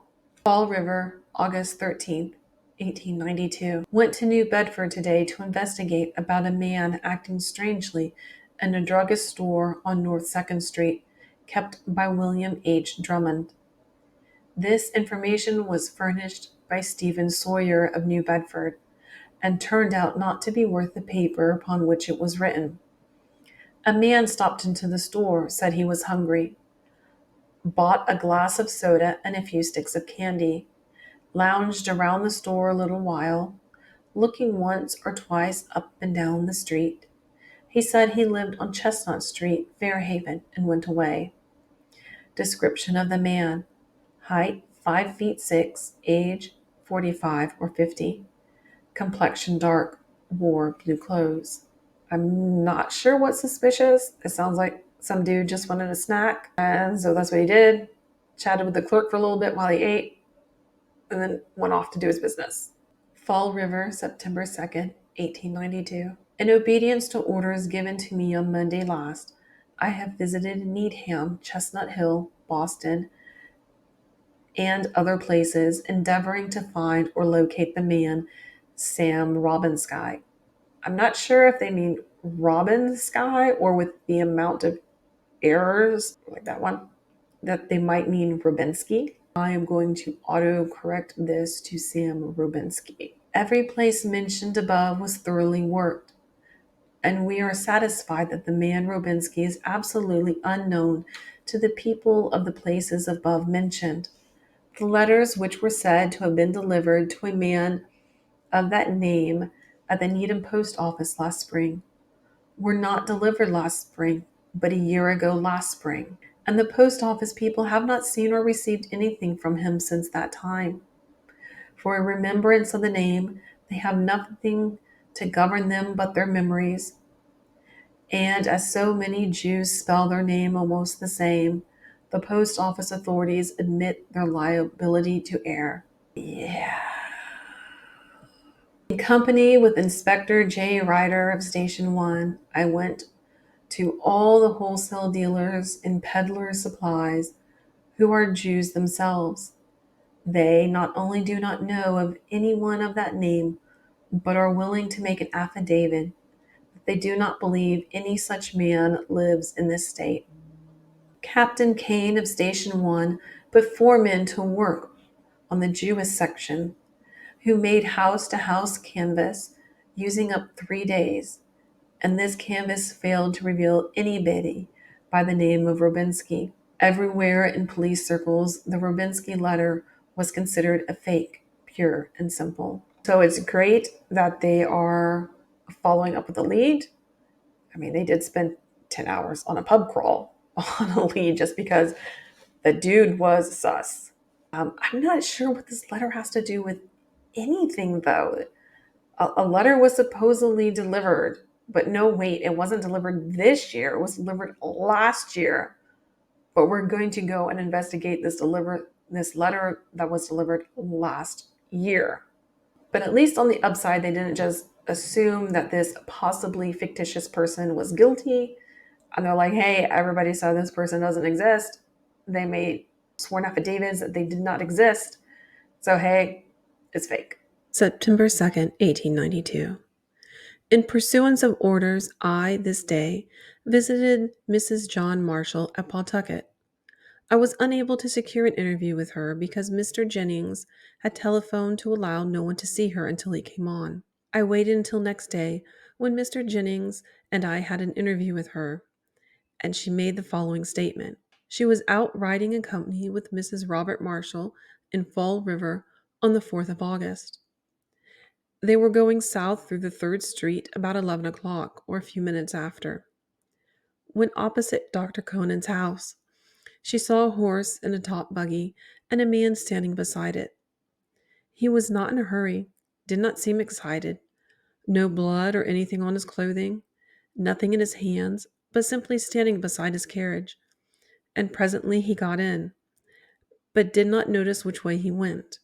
He had a red face. In concluding, she said, "That is all I know." September 8. This day visited Mrs. Robert Marshall at the Mellon House. She is what I consider a very upright, conscientious woman. After calling in Assistant Marshal Fleet that he might be a witness to what was said, I inquired of Mrs. Robert Marshall if she concurred in the statement made by her mother-in-law. She said, "No, I cannot. I was with my mother-in-law on the 4th of August riding out. While I know it will make more or less feeling in my family, yet I must tell the truth, and I cannot say that I saw anything at all either on 3rd Street or anywhere else that could be construed into a suspicious circumstance. While on 3rd Street in front of Dr. Conan's house, there was absolutely nothing at all. Neither did she call my attention to anything at all. When we passed the high school building, it was 10:45. She told me so herself. I am sorry I cannot agree with her, but it is my duty to tell that I honestly believe to be the truth. Now, it is perfectly possible that two people at the same place saw entirely different things. So it's possible that her mother-in-law did see someone there, and she wasn't like, hey, look, a guy outside a building doing nothing suspicious whatsoever. Would you really call that out? I mean, I guess it could make for an interesting day on how you annoy the person you're with when you keep calling out people and pointing them out of how they're doing absolutely nothing suspicious.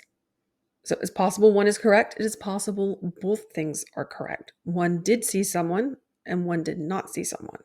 Fall River, September 13th, 1892. I have visited New Bedford, giving to the hardware store of Hillman and Vincent. Mr. Mark Vincent is the man who sold the axe of which I have before made mention, the purchase being made about 2 days before the murder. I took Mr. Vincent to see the Portuguese working at the slaughterhouse on the Davis farm, and who was well acquainted with Mr. Morse, but after a thorough look at the man, concluded that he was not the man, neither had he ever noticed him in the store at any time. The Portuguese man had a distinctive look about him, and anyone seeing him once would know him again.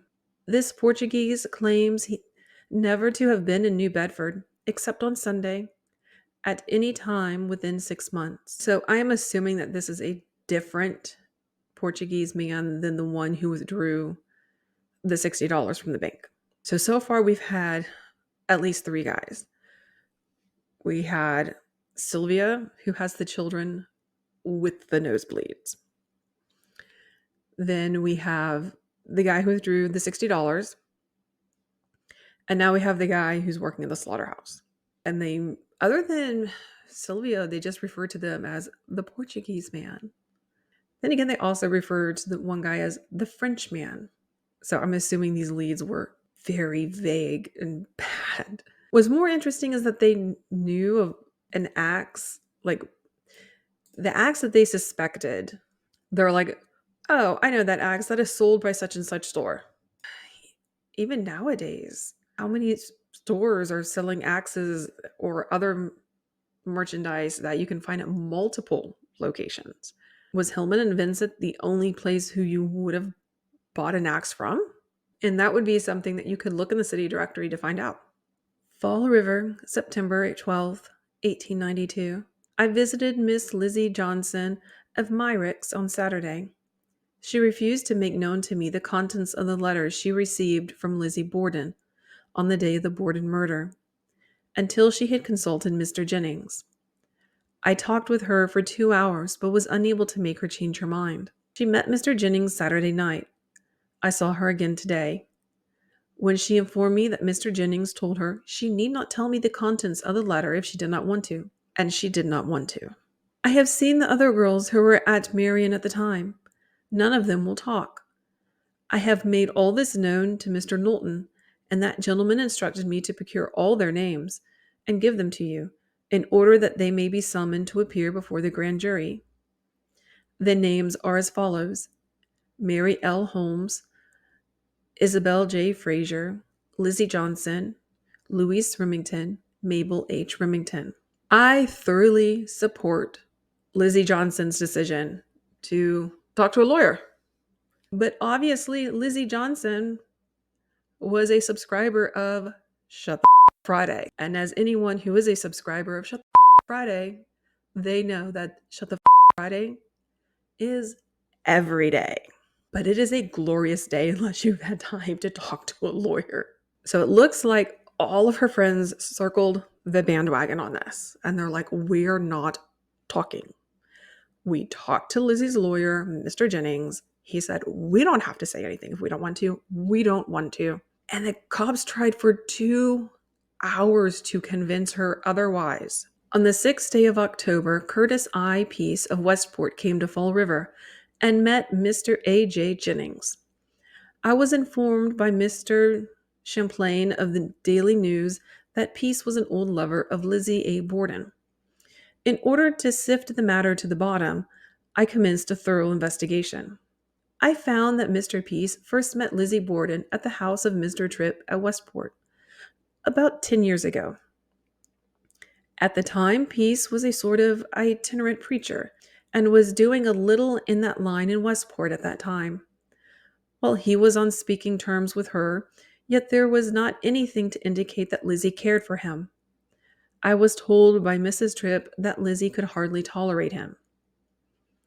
Mr. Peace told me he first met Lizzie at the home of the Tripps about 10 years ago, was not intimately acquainted with her, had not met her in over 4 years, and had not written to her in 2 years before the murder.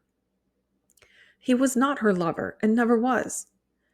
He never was to her house in his life, and did not know her people, either father, mother, or Emma, and had never seen or spoken to any of them. He did write to Lizzie since she was sent to Towton jail, and the letter was answered by Mr. Jennings. He never wrote to any member of Lizzie's family expressing regard for Lizzie or in any other way. The following is a copy of the letter sent by Mr. Peace to Lizzie. Westport, September 20, 1892. To Miss Lizzie, with friendly greetings. I am very anxious to meet you, and as I cannot presume upon your presence without your permission, will you be so kind as to appoint a day for me to visit you as soon as convenient? I can come any day or hour. Please not deny this one request. Believe me, you have my deepest sympathy and constant prayer. I am sincerely yours, Curtis I. Peace. Westport Box 34. Copy of letters sent by Andrew J. Jennings to Curtis I. Peace, Fall River, Massachusetts, September 24th, 1892. Mr. Curtis I. Peace, P.O. Box 34, Westport, Massachusetts. Dear Sir, your letter does shelf right unto Miss Lizzie A. Borden have been handed to me by the latter. For your sympathy, as for that of everybody else in her suffering, she is grateful, but she is at a loss to understand why you would presume upon her unfortunate position to open correspondence with her, or write to Sheriff Wright asking for an interview. She does not to see you, nor to receive letters from you. She has not, 'tis true, a father to appeal to, a family to compel you to cease your attempts to force yourself upon her notice. But there are others who can and will supply his place. She has told me of your previous contact, and I am surprised that any man should attempt to renew it under present circumstances. Yours truly, Andrew J. Jennings. I say, man, timing. It looks like he's into her. Maybe a little tip for our thirsty fellows out there. When a woman is accused of murder and she is currently in jail and you don't have a close relationship with her, at least according to her, you don't, it's probably not the best time to write to her in jail. She's going through some stuff and her mail is being read. Timing, dude. Timing. F.L. Edson, Fall River, Massachusetts, Friday, August 5th, 1892. At 5:55 a.m., went from the police station of the residence of the late A.J. Borden, number 92 2nd Street. Arrived there about 6 a.m. Entered house by the side door on north side of the house. Officer Harrington was on duty at the door. The door from the entry to kitchen was open. V.J. Morse was in front of the stove. We did not speak. I went down cellar from the entry, went into the washroom, into the southernmost corner of the cellar. On the floor were 2 axes and a single hatchet. On a bench or table were a number of wet towels. There was blood on the towels. I went upstairs with the axes and hatchet, met Harrington at the door. Harrington said, "There was one more hatchet in the cellar." I went down cellar again, Harrington with me. In the vegetable cellar, off washroom, Harrington handed me a hatchet from a shelf or scaffold. We then went upstairs and out the house. On the steps, I saw John V. Morse coming from the backyard. I said, "Good morning." He answered. I went from there directly to the police station, arriving there about 6:23 a.m. At the police station, I examined the axes. They were common ones, had been used rough, the single hatchet the same. The large hatchet was in good condition and very sharp. On the back of the blade near the handle was a spot of rust or blood.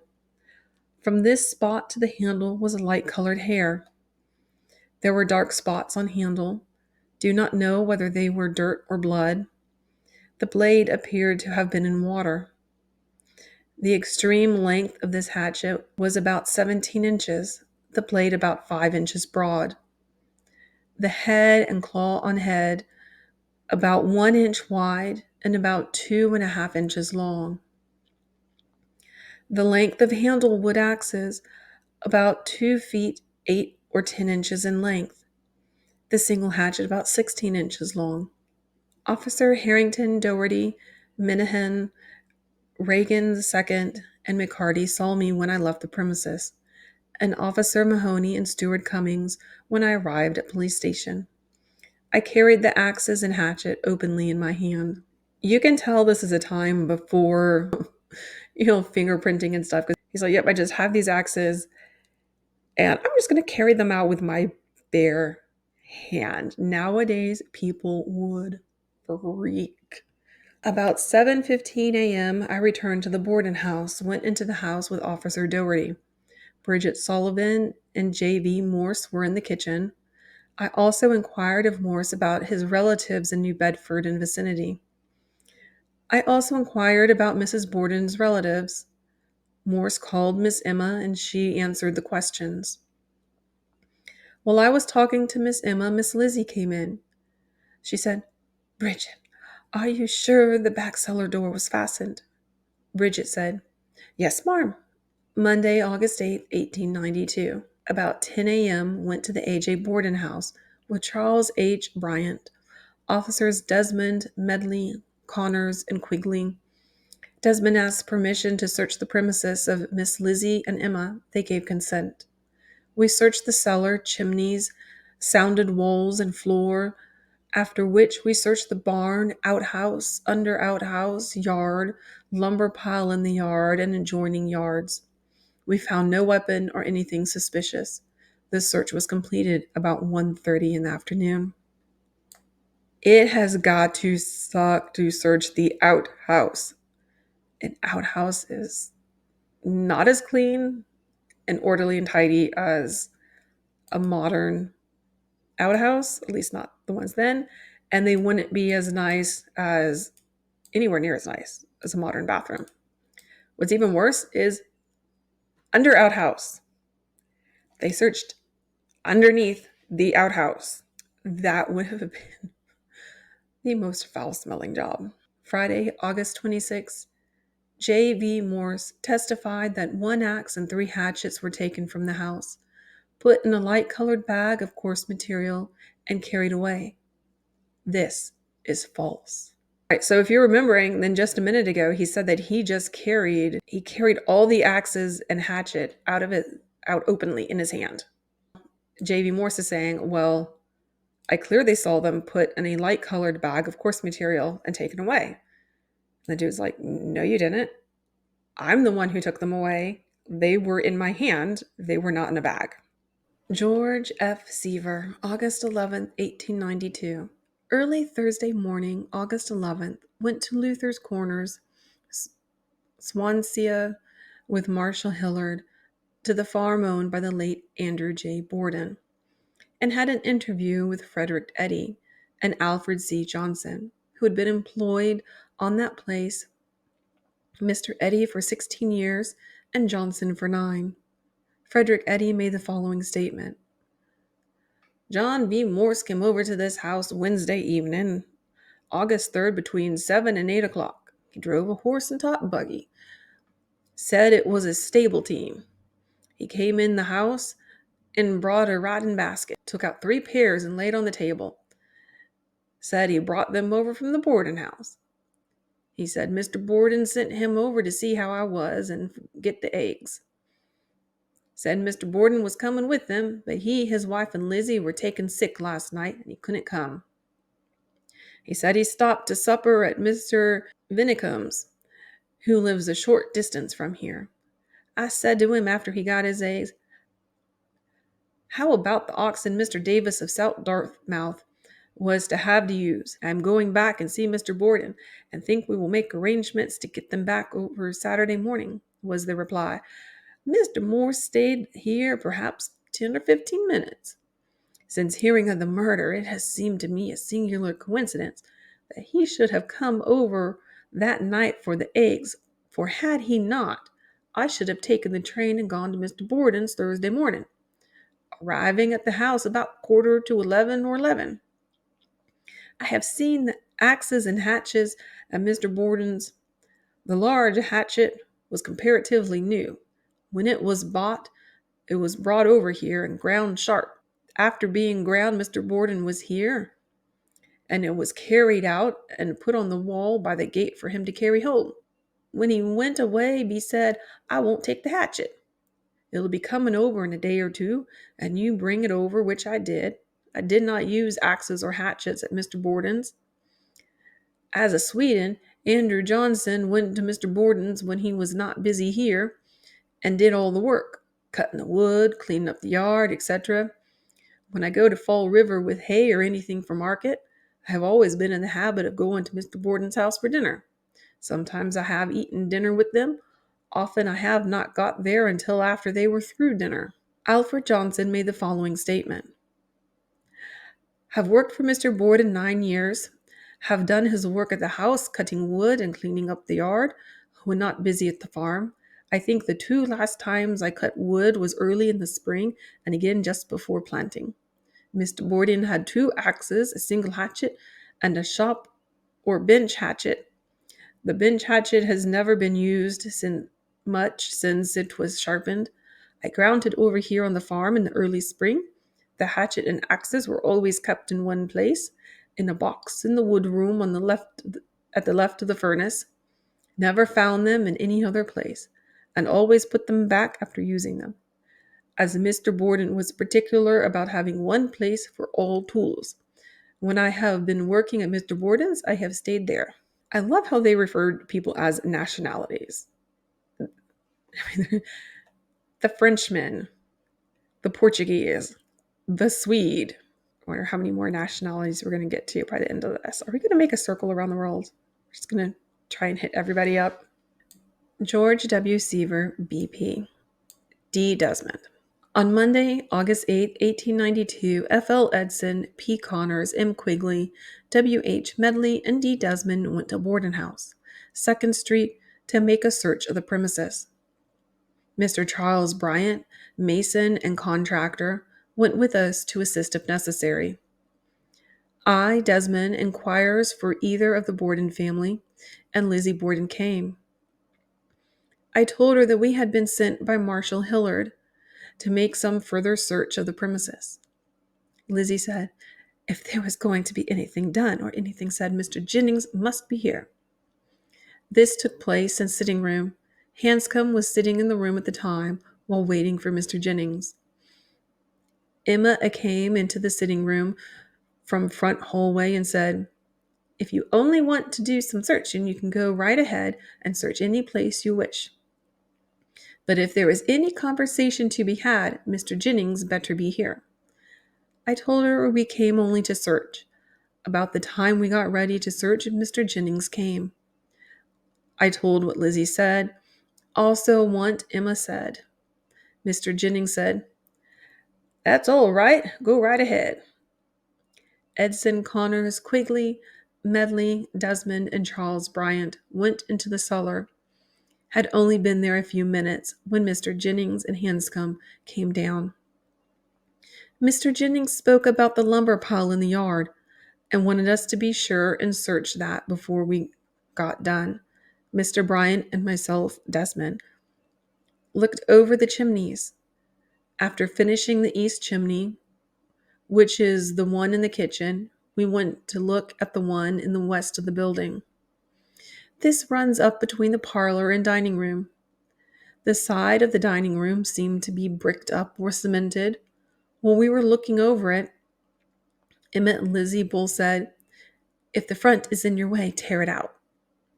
Mr. Jennings was there at the time. Emma spoke about a lumber pile in the yard and thought it would be a good place to search. Mr. Bryant and myself went into the cellar, and it was thoroughly searched by Edson, Connors, Quigley, and Desmond. From there we went and searched the barn, lumber pile, yard, privy vault, and well. Also John Crow's yard, which is on the south side of the Borden house. The search, I am satisfied, was a good one, but we failed to find anything. At the outset of the search in the cellar, Officer Medley found a small hatchet. I wrapped it up in a newspaper and gave it to Medley to put in his pocket. It had no handle to it. On afternoon, August 8, 1892, Marshal Hillard, John Fleet, George Seaver, Dr. Dolan, and D. Desmond met at Borden House, 2nd Street, about 3 o'clock. Mr. Jennings joined, and a thorough search of the house commenced. We started in the attic and overhauled everything, piece by piece. From there, we came down to 2nd floor and gave it the same thorough search. This was continued until the cellar was reached, the same persons with the exception of D. Desmond doing the searching there. So I like the fact that they're waiting for the lawyer. I'm not sure warrants were a thing in 1892. So I guess they just showed up and were like, hey, we're searching the house. And they're like, whoa, wait a minute. Stay here in the parlor until our lawyer gets here. And then the other sister's like, you know what? If you're not going to talk to us, but you're just going to search the house, like go ahead. Joseph Hyde, August 4th, 1892. In talking to Bridget Sullivan on the above date, I asked her what time Mrs. Borden went upstairs. She said she thought it was a little before 9 o'clock in the morning, and sometime after she came down for some pillow shams. And she said to me, have you anything particular to do? Bridget answered, no, Mom. Mrs. Borden said, I would like you to wash those windows. I went out and washed the windows and never saw Mrs. Borden alive again. I asked her if she saw anyone around. She said she was speaking to Dr. Kelly's servant. After washing the windows, she came in and let Mr. Borden in by the front door. Then I asked her if she fastened the door. She said she did not think she did, that she left that for Mr. Borden to do. A little while after, she saw Mr. Borden sitting on the lounge reading out of a thin book. When she went upstairs, she left Miss Lizzie in the kitchen ironing. About 8:30 in the evening, Miss Russell told me they were going to retire and would lock the door, and if we wanted anything, we could knock, and they would open the door. And a little while afterwards, Miss Russell and Miss Lizzie came down into the cellar, Miss Russell carrying a small hand lamp, and Miss Lizzie had something in her hand which I could not see distinctly. She went over to the sink and emptied something that sounded to me like water, Miss Russell standing some distance back. Then they both went upstairs. About 15 minutes after, Miss Lizzie came down the cellar alone, with the small lamp in her hand. She set the lamp on the table and went over towards the sink again and stooped. But I could not see what she did there. Then she took up the lamp again and went upstairs. He is all over the place in this first paragraph. So we have Bridget talking. We have Joseph Hyde talking. We have Mrs. Borden talking. I'm pretty sure that this one sentence is from, even though it's not in quotes, and it says I'm pretty sure it's from Bridget's point of view. I went out and washed the windows and never saw Mrs. Borden again alive. That would imply to me that we should still be in quotes, but this time is back to Bridget. I wish these people had written it kind of novel style and not just lumped everybody together. So he is asking if she fastened the door. She said she doesn't think so. She left it for Mr. Borden to do. She left Lizzie in the kitchen ironing. This is the part that kind of confuses me. Is he still talking to Bridget? Or is he moved? I'm assuming he's moved on and that he's you could at least put a space there, buddy. He's saying about 8:30 in the evening, Miss Russell told me they were going to retire. So I'm assuming that Joseph Hyde is in the house and Mrs. Russell is like, hey, we're going to go to bed. Would you lock the door? If you need anything, just knock. This might be when the police stayed over the night. The murder happened, and then that night, the police stood watch outside the house. So he's probably one of the people standing guard outside the house the night after the murder. The murders happened in the mid-morning. That night, around 8 o'clock, Miss Russell is there with Lizzie. So they come downstairs. Lizzie's got something. Miss Russell's got a hand lamp. Lizzie dumps something liquid into the sink. They both go back upstairs. 15 minutes later, Lizzie goes to the cellar alone with a small hand lamp.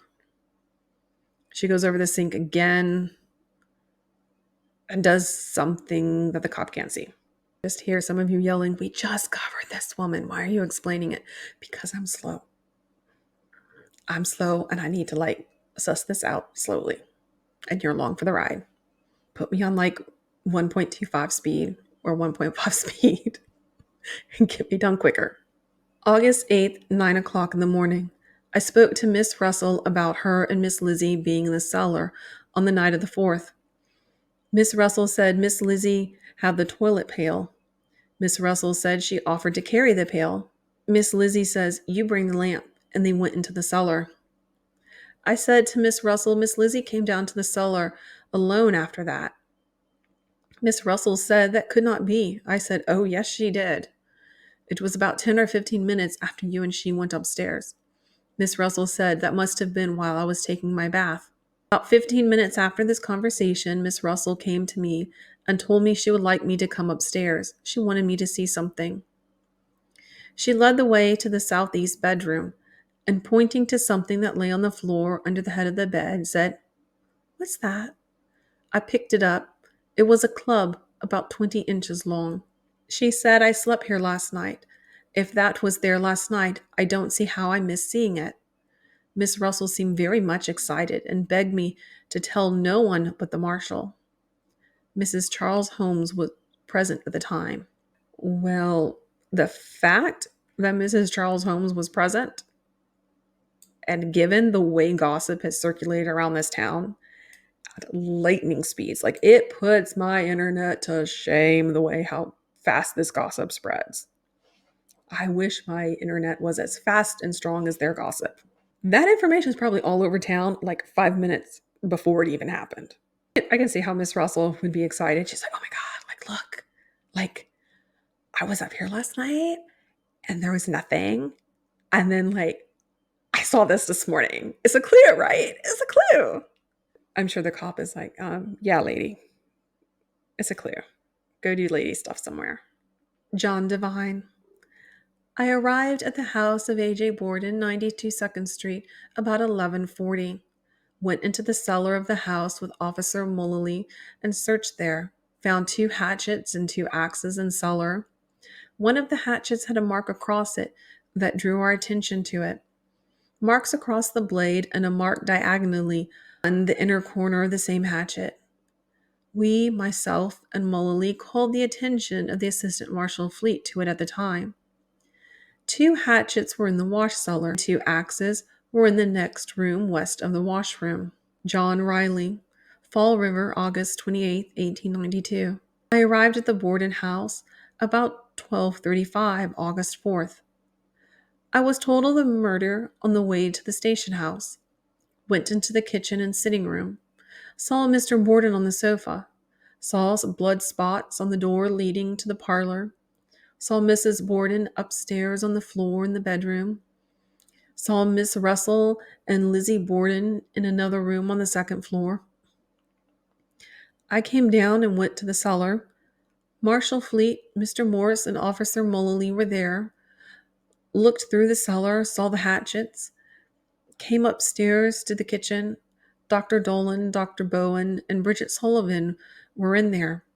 Marshal Fleet sent me to the New Bedford depot. Left there after the 3:30 train left. Then came to the station house. The marshal then sent me to the Borden house, and I helped search the barn.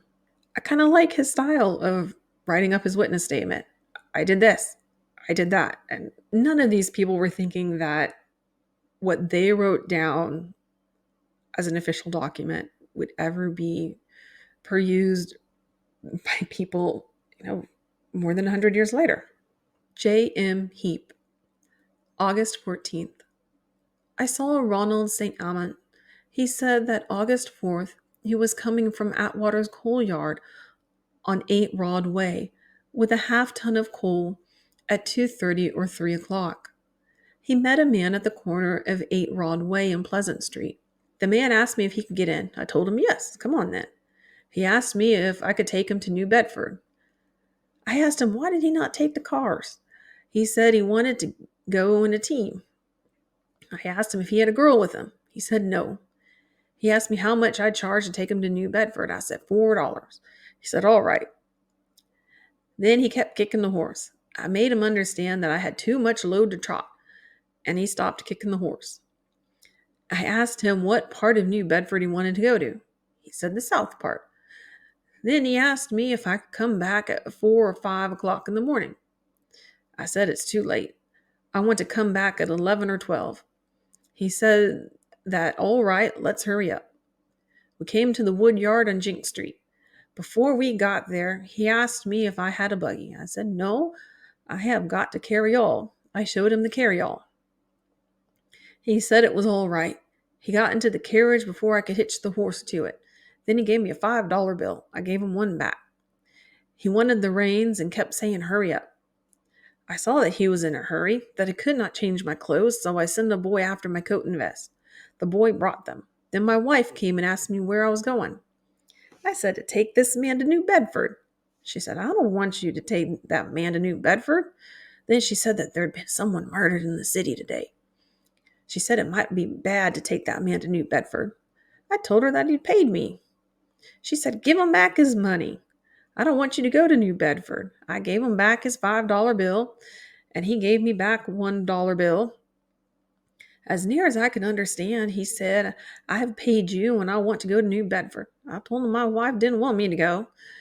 Get out. I don't want to see you here again. Description: age 28 or 30, height 5 feet 8 inches or 8.5, weight 175 or 180, dark complexion, full face, smooth shaven, a little round shouldered, and leans a little to the left when walking, a dark plain suit, cutaway coat, a black stiff hat, white shirt and collar, and black bow, black hair. Mrs. Extensive St. Amand said that the man in the carriage, his head bent forward and his hat drawn over his hair, and kept saying, hurry up and get in. When Mr. St. Amand said, here is your money back, the man said, ain't it enough? Will you take $10? He took the $5 and some silver from his pocket.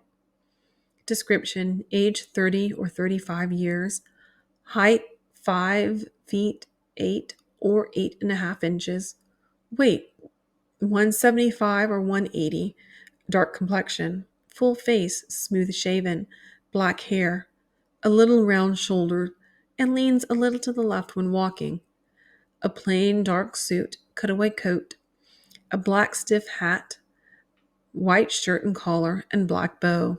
John St. Laurent, number 59, Jinx Street. Saw the man when he came out of the wood yard. He asked me if there was a livery stable around here. I told him there's one on Flint Street. Description: age 25 or 30, height 5 feet 6 or 8 inches, weight 150, dark complexion, rather plain, dark clothes, frock coat, dark derby hat, tight-fitting pants and outing shirt, a little round-shouldered and leans a little to the left when he walks. Francois Charat, Flint Street, works for Mr. St. Amand. I was in the wood yard when Mr. St. Amand and the man came in. I thought by the looks of the man's hands and face he worked out of doors. They had the appearance of being sunburned. The inside of his hands were rough and hard. I saw them when he gave the money to Mr. St. Amand. He got into the carryall before we could hitch the horse to it and kept saying, hurry up. When Mr. St. Amand said, here's your money back, and the man said, ain't it enough? Will you take $10? He took the $5 bill and some silver from his pocket.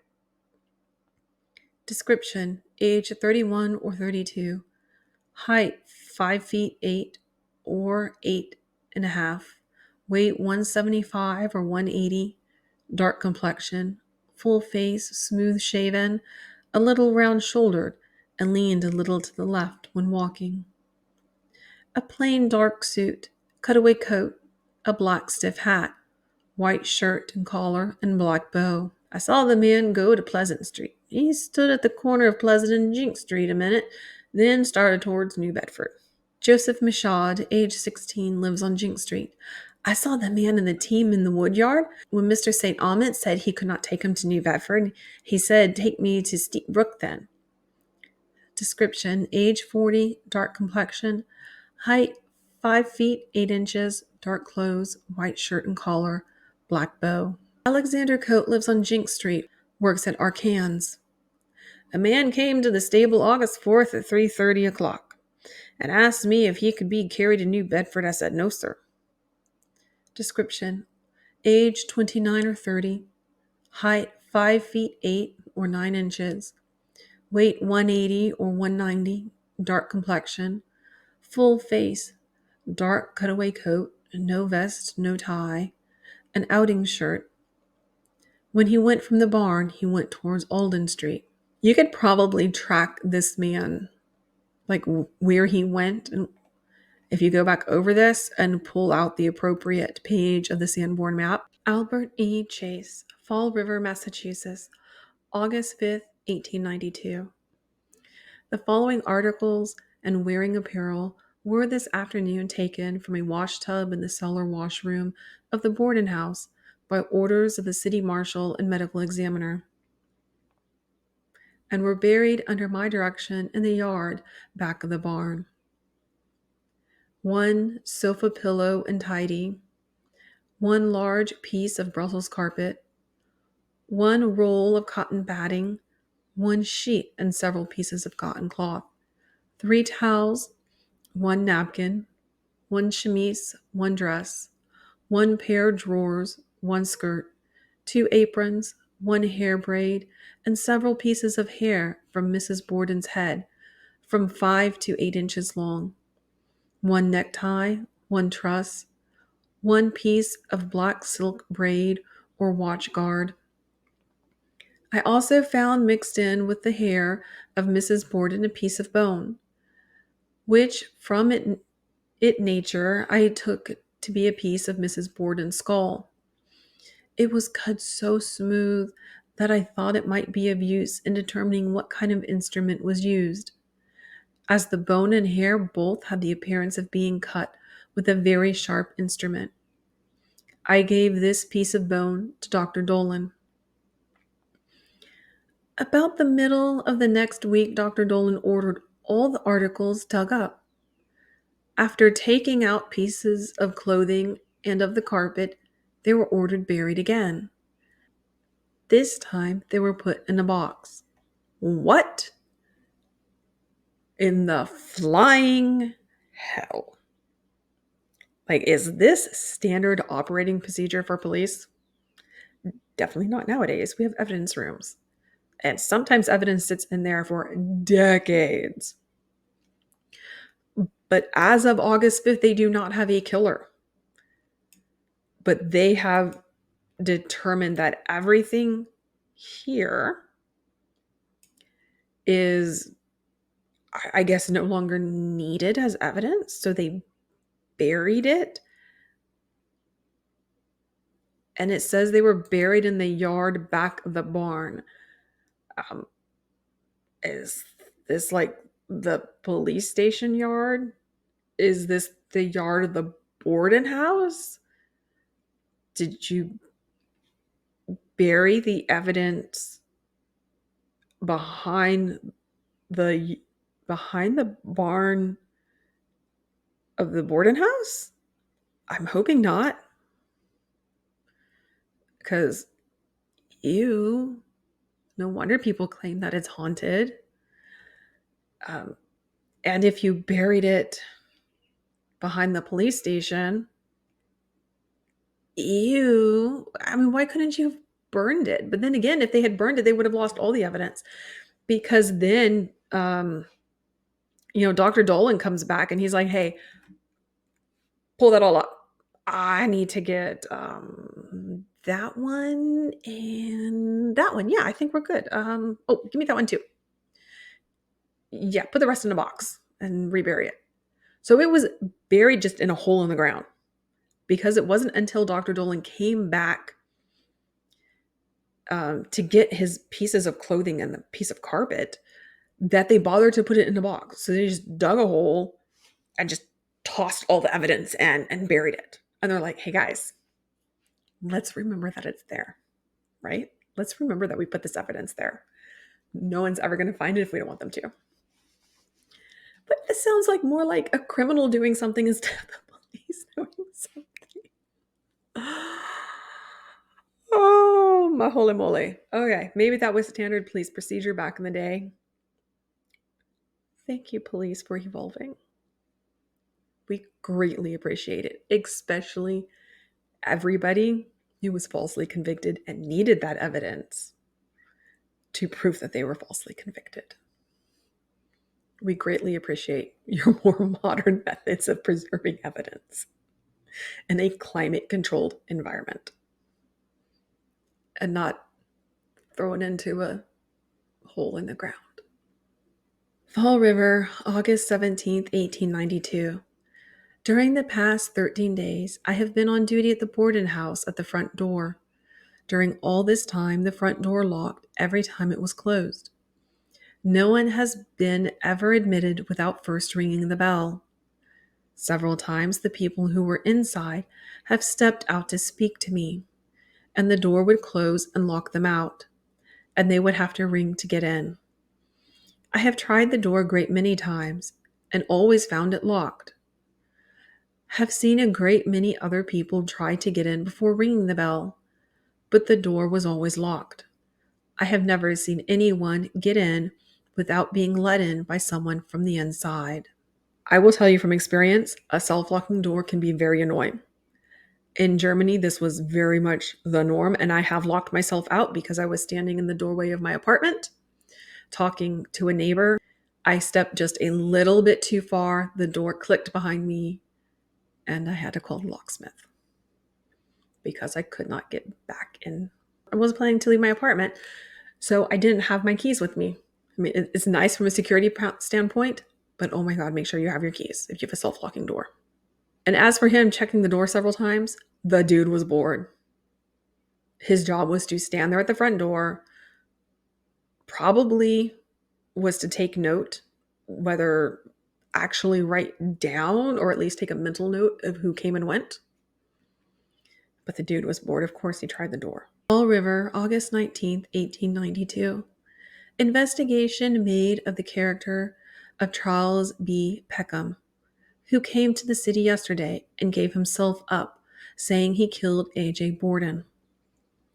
I found Mr. Peckham lived on a farm in South Westport, about 8.5 miles from the city, on what is called the Sodom Road. From inquiries among the neighbors, I found that he had been insane for years, but that he was considered perfectly harmless. His wife told me that he had been crazy by spells for the last 18 years and had been away once before about 6 years ago. She said that he was taken sick July 13th last past and had been confined to the house most of the time since. On the 4th of August, he was at home all day and lay on the lounge most of the time.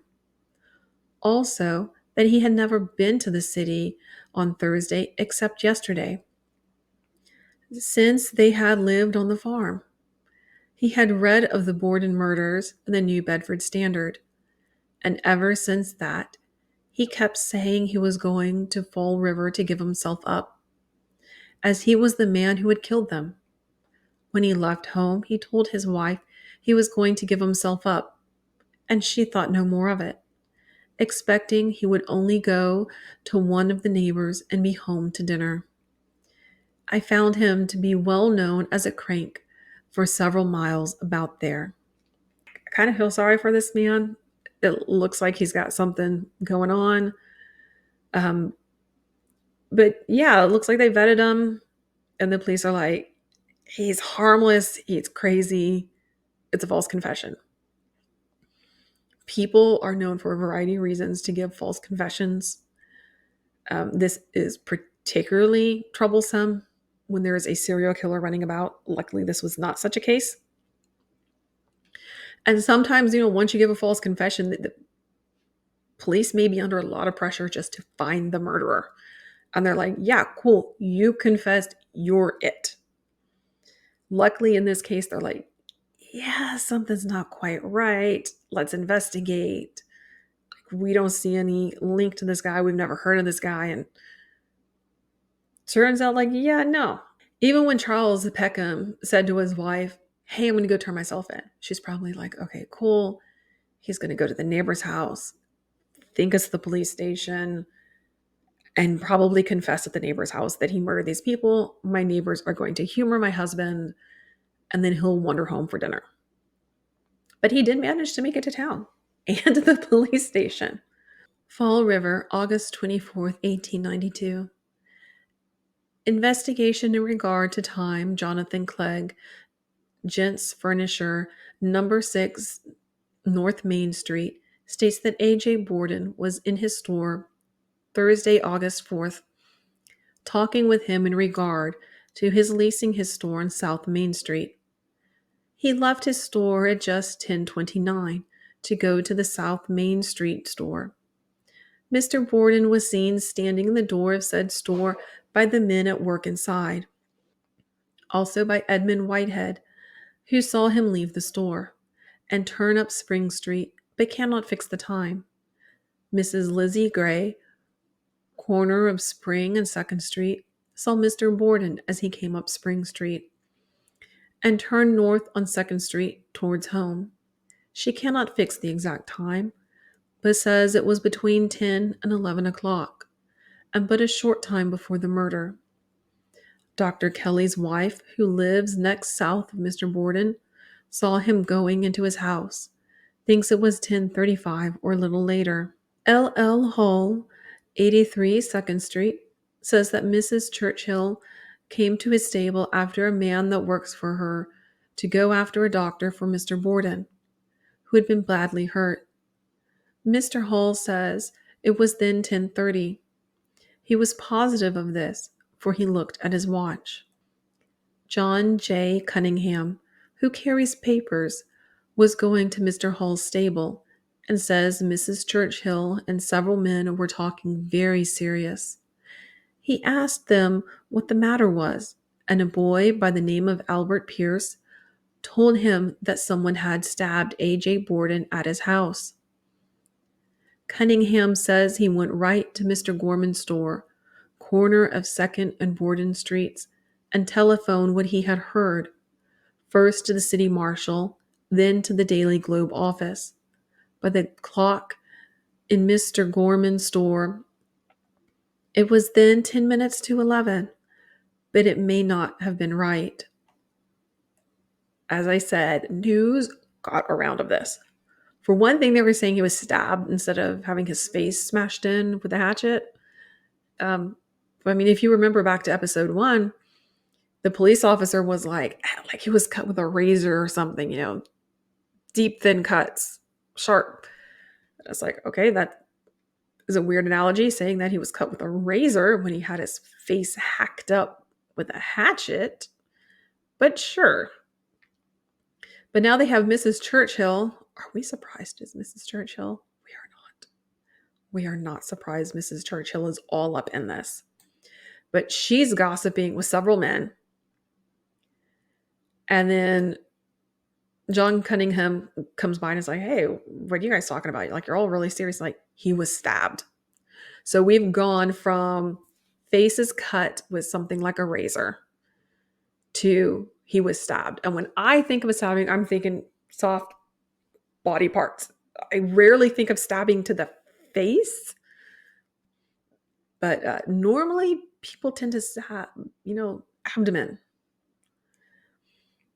And the first thing John Cunningham does is, luckily, the very, very first thing he does is he runs to the marshal and he's like, there's been a stabbing.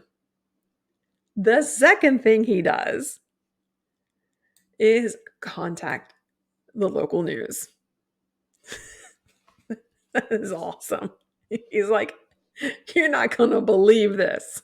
It's like, I got news on a murder. Or he may not have even realized it was a murder because he just says that he was been stabbed. So he may have just been like, hey, I got news on a stabbing of a prominent figure in town. How much that story worth? I know, I'd be asking for money on that one.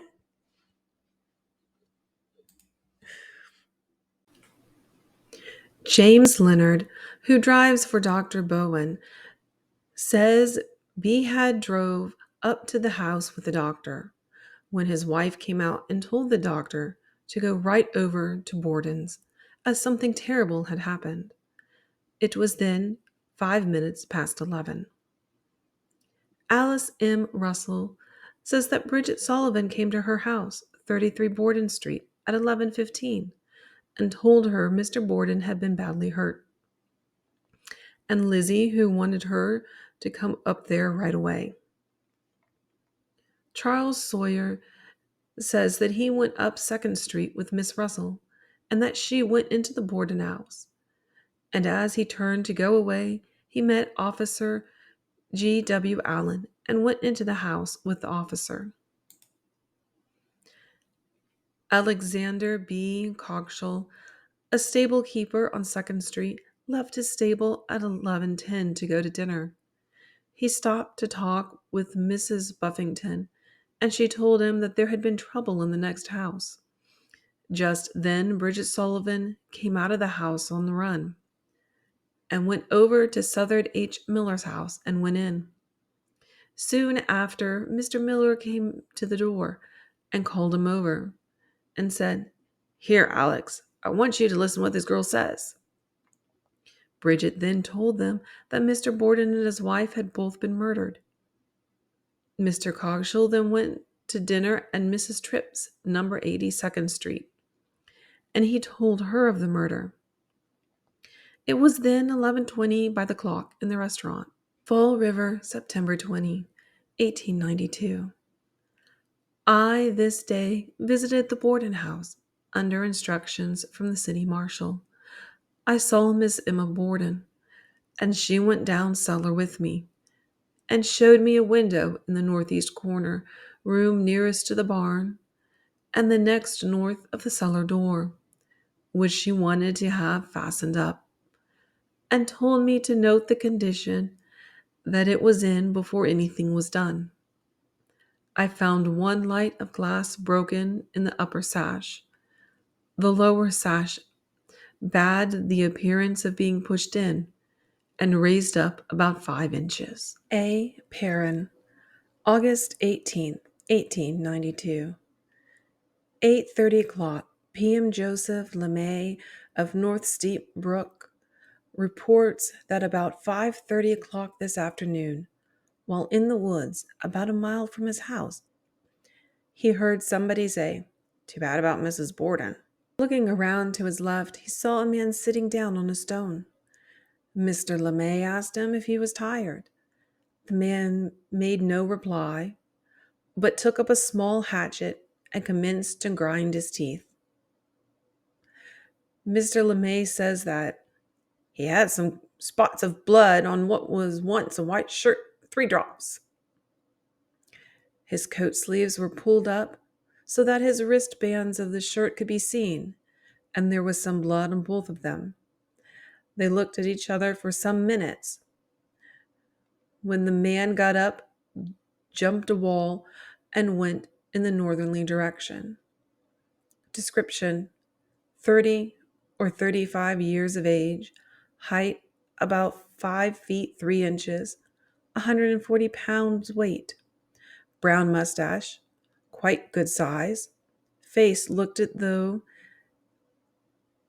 be bad not been shaven in 2 or 3 weeks, dressed in black coat, dark pants, laced shoes, black derby hat, torn on top, looked as though he had been having hard times recently, as he was a hard-looking customer.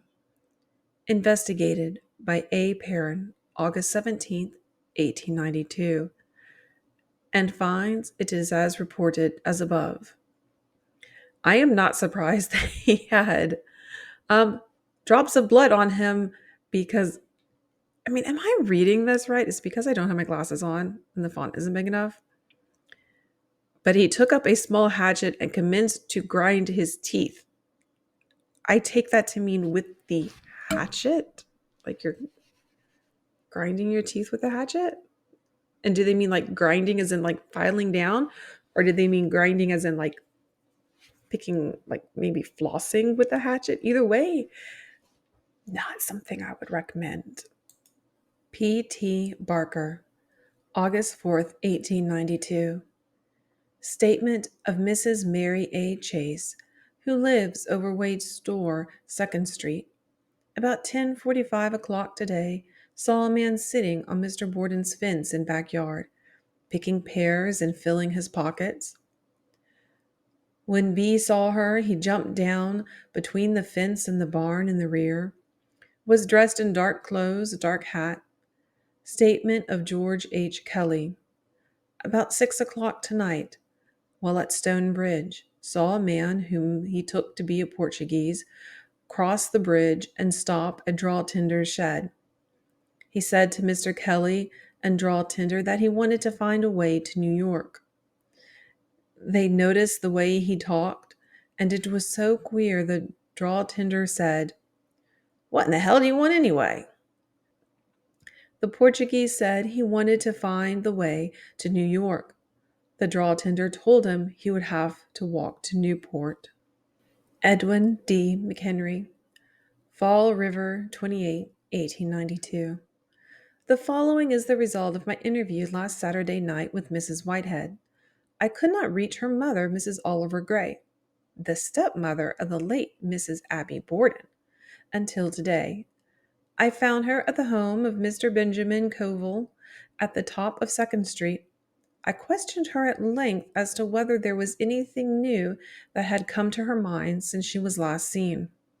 She stated that Officer Harrington had been to see her, but since that time she had heard a great deal.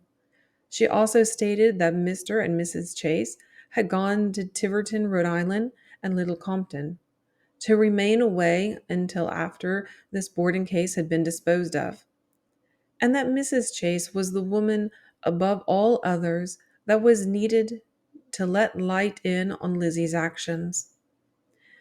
Mrs. Gray had heard the scandal story as coming from Mrs. Chase direct. She also stated that for years, whenever she or any of Mrs. Borden's relatives visited the house on 2nd Street, they were totally ignored by the girls, Lizzie and Emma. I then read your anonymous letter to her. She said that was true, every word of it, although she could not imagine who the writer was, and that her sister, Mrs. Borden, Mrs. Fish in Hartford, was the one, and her daughter-in-law, that was referred to. I then pressed the old lady very hard as to what was said, as coming from Mrs. Churchill. She demurred, finally admitting she got her information from Mrs. Potter and her sister, Miss Dimon, the milliners on 4th Street. I then looked up the above-mentioned ladies and found them very hard people to handle. I was with them both 2 hours and elicited the following. Lizzie Borden had been practicing in a gymnasium for a long time, and she had boasted of the strength she possessed, not to these people, but to others. The place where she practiced was supposed to be in the Troy block.